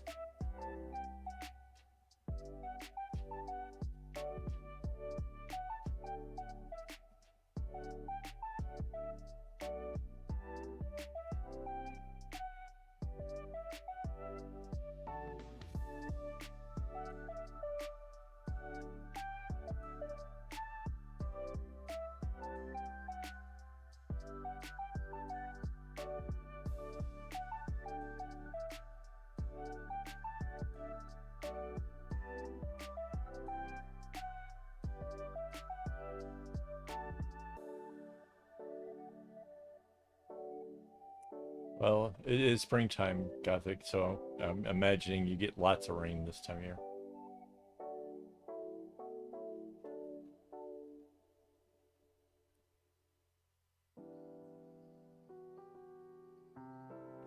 Yeah, at some point, I actually would like to do the math and know exactly, like, if each one of the, like, one and then two, if you count that as one knot, I'd like to know how many knots are in this whole thing. I think that astronomical number would be a lot of fun just to know it, just to see what that is.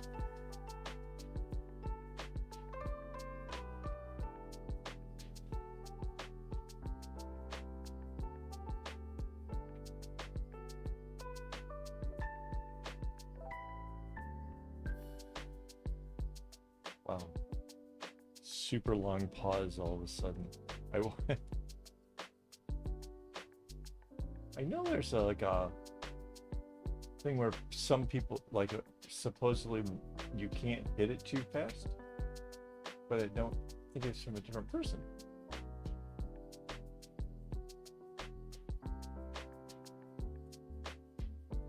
How did it not give the? I know. What is up with that? I know there's like a controls on these things to make it so that way you can't hit the stuff too quickly. Like if you say the word shop, it'll send out a link to my shop. And I know like there's like a cooldown period for different things, but I didn't think the cooldown period counted on different people.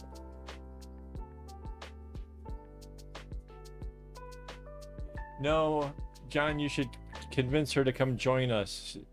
To avoid actually joining Patreon, she's been buying bracelets off the website.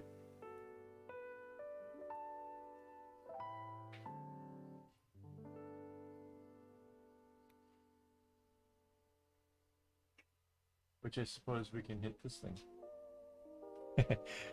See, you can join and have your name up there. You can even choose your nickname to be up there instead, because obviously I don't think the Gothic Silent Lamb is really her name, nor is Rainbow Haze. So you can put nicknames in there if you want. It's something you can do, and it helps out immensely.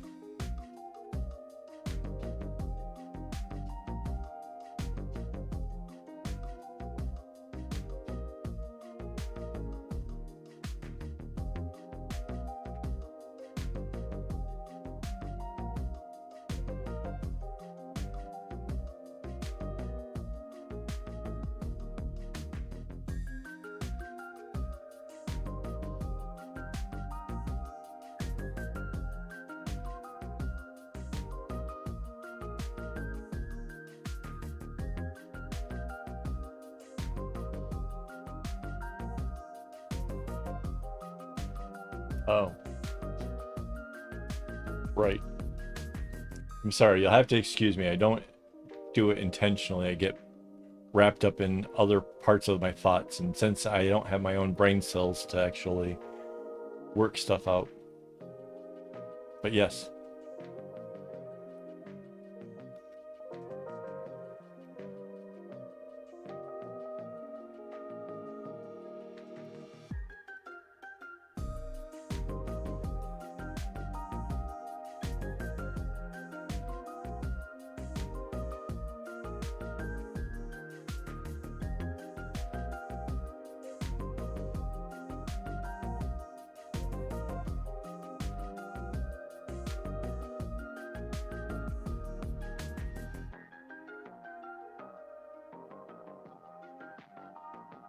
Sounds kind of cool.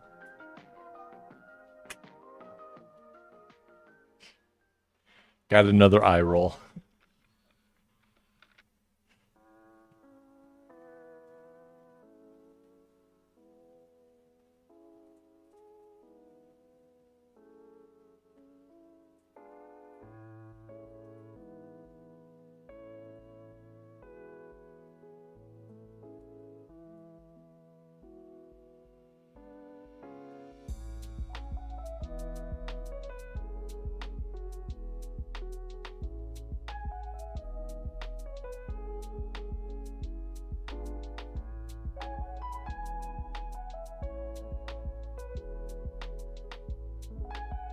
Yeah, it's kind of chill.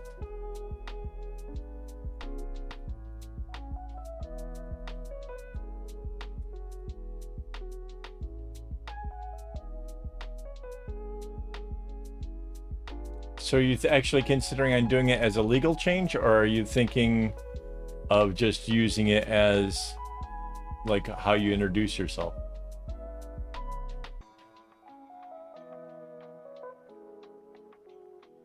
Yeah, I'm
I guess I've never actually ever heard anybody have that name before, honestly, unless everybody who's had that name just shortens it to Anne. So, and then I have heard of Anne, but and Nick, I don't. You're the only person I know with that name. But yeah, I see what you're going for. That makes sense.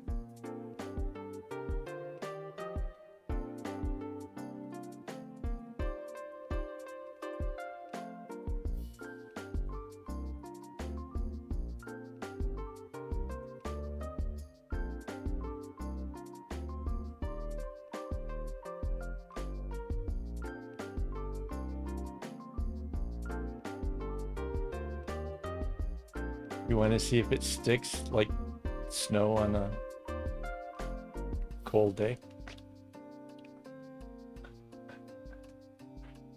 You know, winter.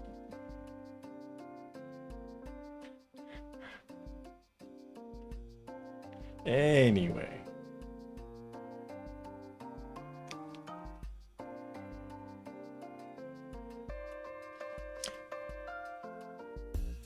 So it's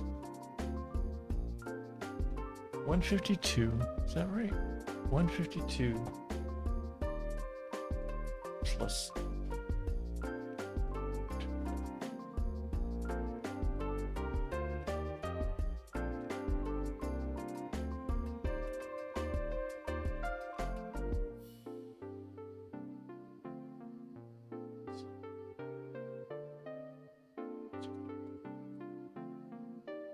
what's 164 plus 8? Huh?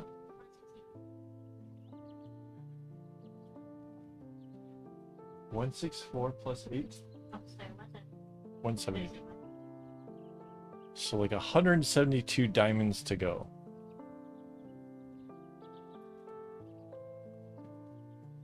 I really hope to get a bunch done tomorrow and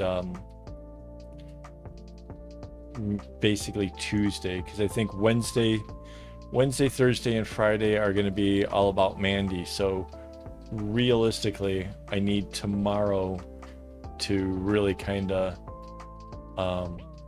come together for me if I'm going to get stuff done before next week, because honestly, I don't want to be up at this top area here. There's so much string that gets added in that row. It makes it really difficult, and if I'm distracted with you guys, I'm bound to make mistakes, and I don't want that. So yeah.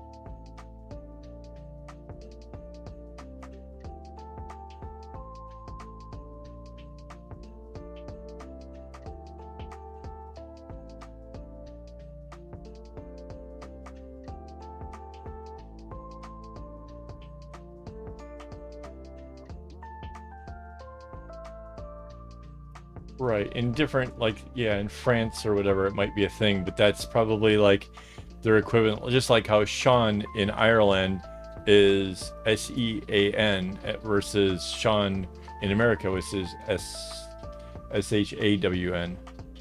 Go figure. Different countries, different ways of doing it.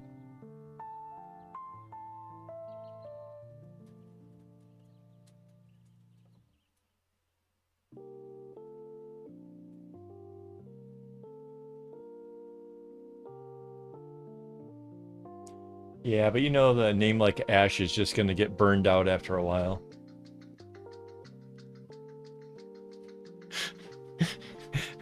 That one, that eye roll, I think I almost felt.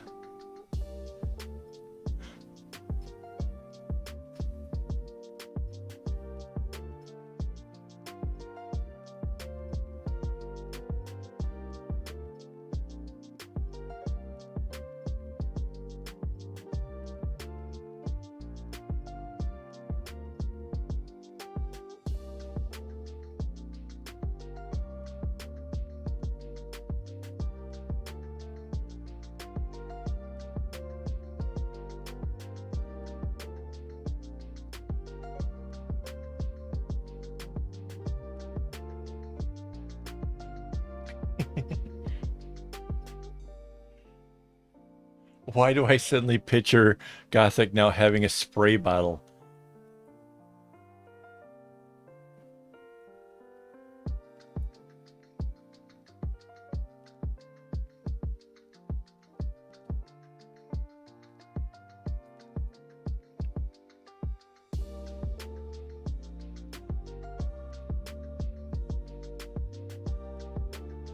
Really? Which Pokemon do you have?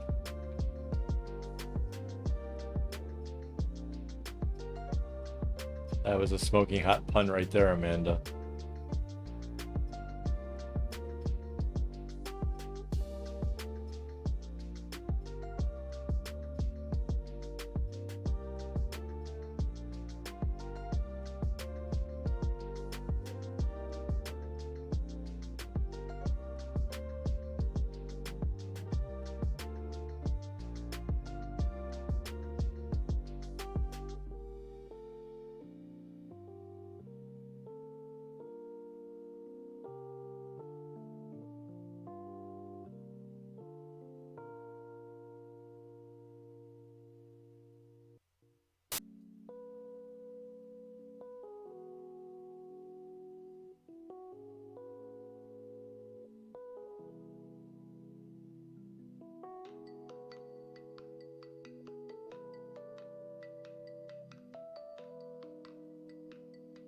So which did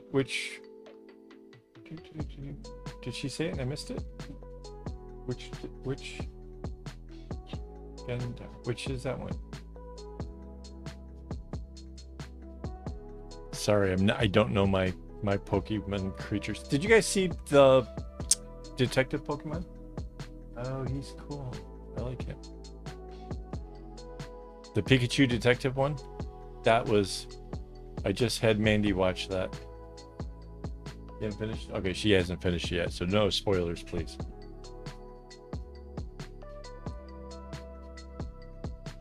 Actually, I need her to watch Sonic the Hedgehog because I want to go watch this part 2.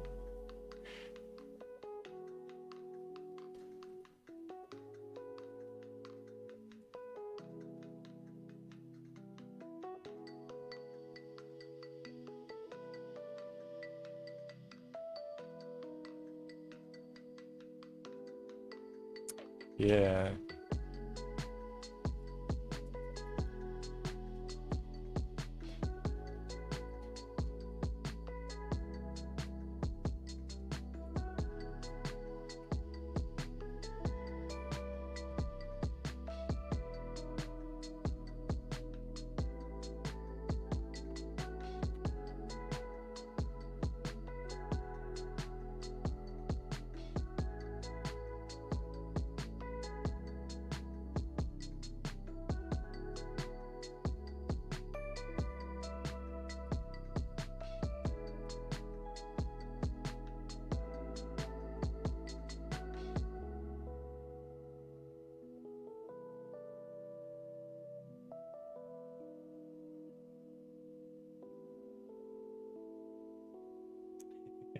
She has started watching it. She was partway through it at lunch.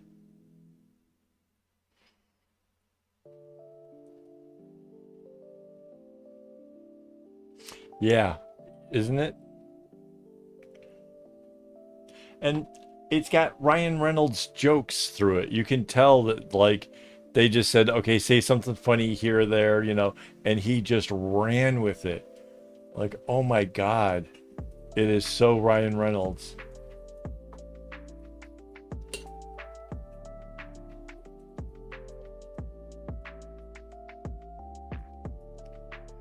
Yeah, telling my wife that Ryan Reynolds was in it was the selling point that got her to watch it. Like, honestly.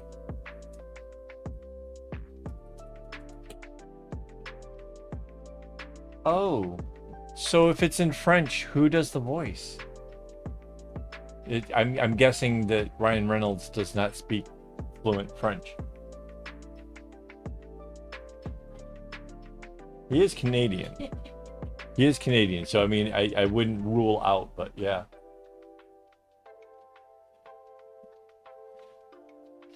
Winter, tell us quick. What was it like? I'm adopting the name early. I like it.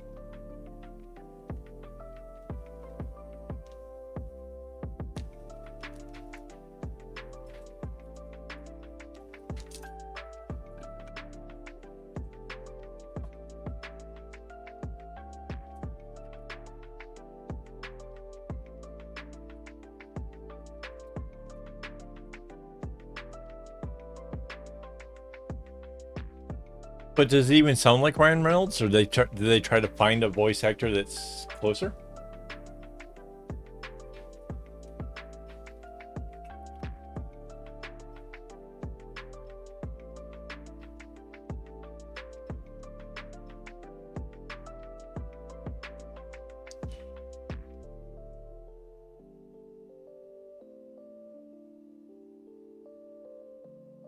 Right.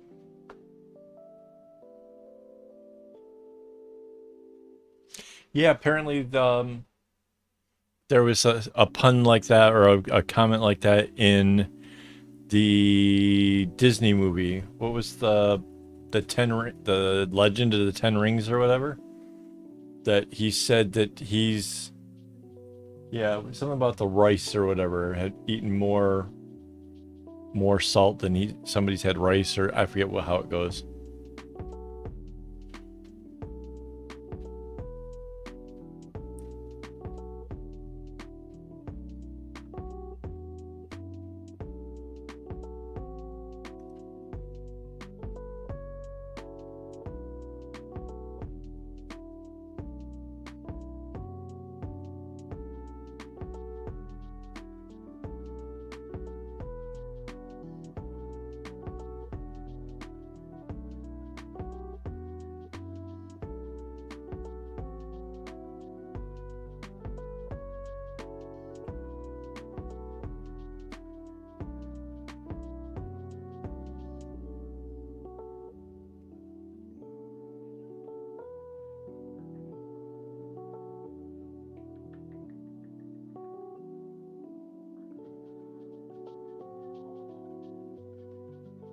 Right, that was it.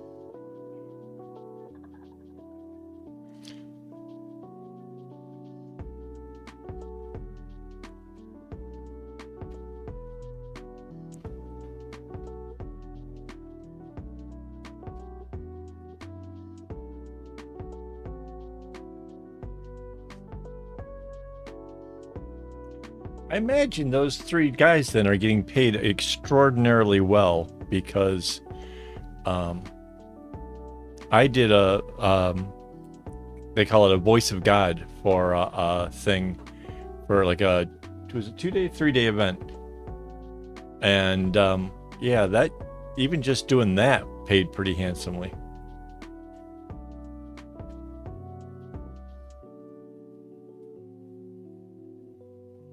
If I could learn how to pronounce Chinese names, as well as be able to like read the lines properly, but like don't put an S where it doesn't belong, or kind of thing, I could do that for a living. But yeah.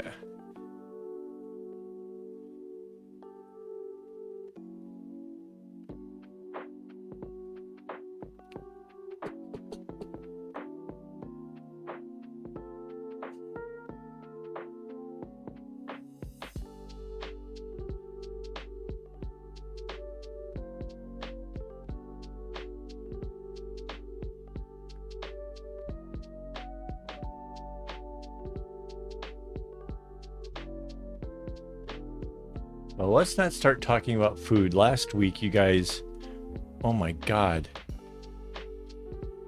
Last week, everybody started talking about their favorite foods or whatever. By the time I got off of the live stream, it was mad rage at the refrigerator and just eating everything in sight. Ooh, we have extra snacks and stuff.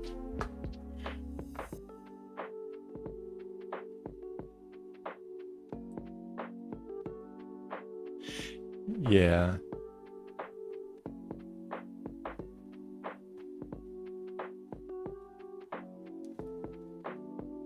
Oh, shoot. Almost.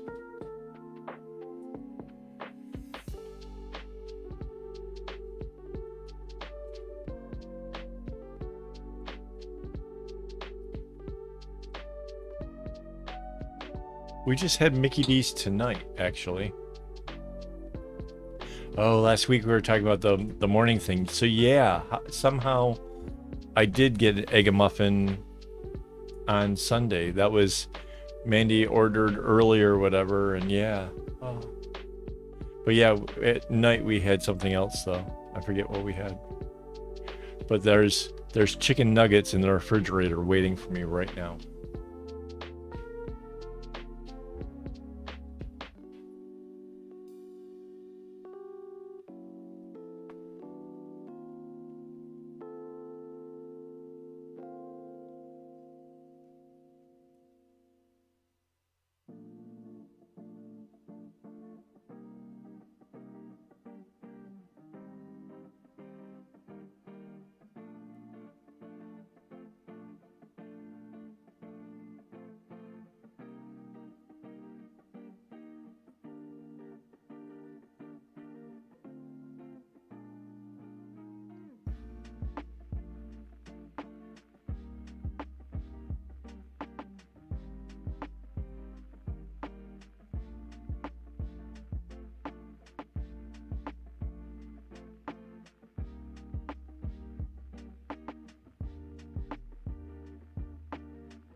Yes, it is chicken nuggets with curry sauce, but I don't care for McDonald's curry sauce.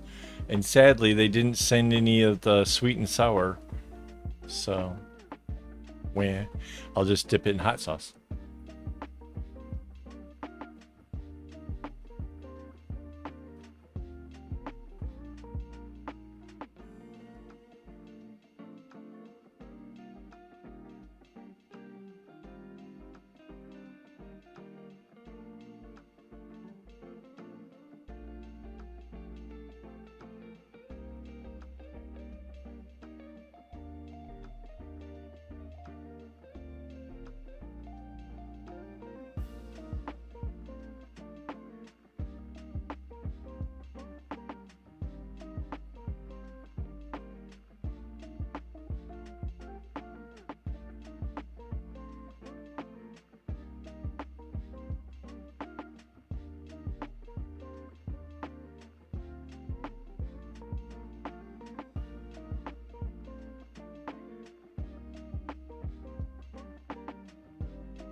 I have to admit, the only animes I know are the ones that are in English, and my favorite was Trigun.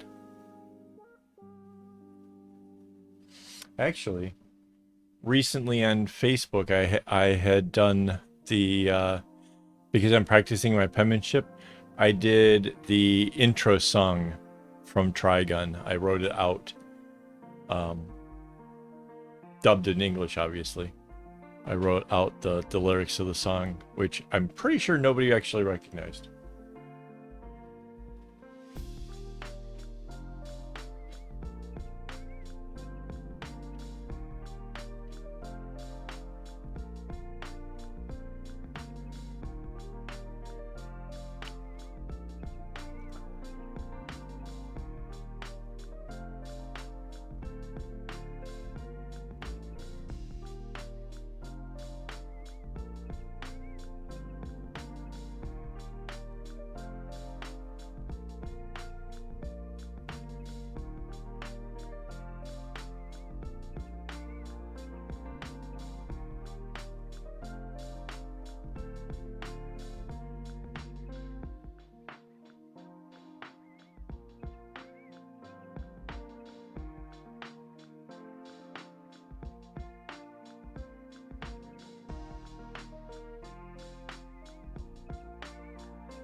pretty much. I think I'm pretty much the same way there, Winter. I need to have it translated. Trying to read it's too frustrating. Although I like to have the captions on, just in case I didn't quite hear what somebody said. I like to be able to read it.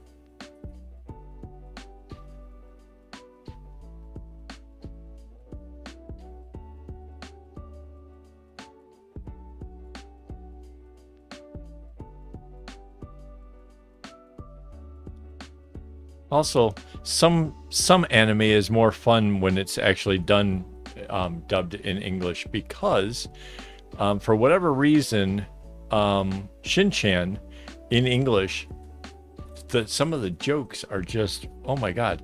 Like his hero, his action figure guy is Action Bastard in English, like in the American version, which apparently, like over here, nobody knew that. So yeah, like we went to the early screening for the Shin-chan movie over here, and I saw they had like booklets of, they had paper and whatever with it on there.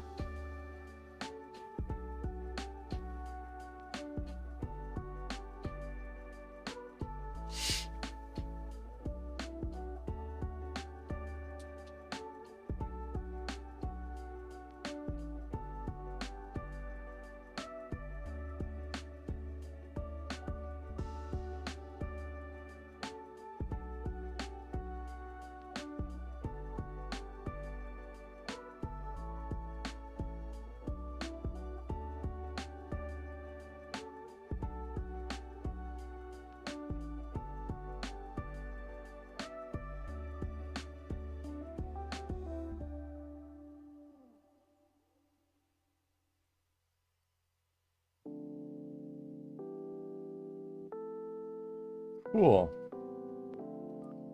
So now it's 152.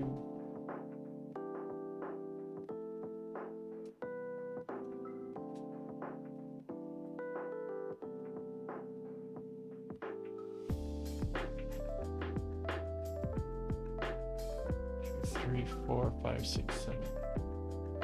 164 plus 7? 171. Right. Okay, so there's 171 diamonds left to do. I am getting tired and I'm also getting really hungry. So I think we're going to call it a night. Before I go, I do have to thank all my Patreon supporters for making this possible. You guys seriously have kept this channel going even when I thought of giving up. So I can't thank you enough. I will be back next Saturday, hopefully with some progress. We'll see. Like I said, it is the week of my wife's birthday, so we will be out and doing fun things with friends and stuff. So yeah, you can still of course get a hold of me, emails or whatever. I'm still reachable most of the time, so yeah, we can I even some of the days I might even be available for like a hangout kind of thing if you wanted. So let me know if you need advice or just somebody to talk to, and then if I'm out, I'll let you know I'm out. I can't, so yeah, whatever. It's I'll be truthful about things. So anyways, yeah, I will see you next Saturday, and as always, don't get your strings in a bunch.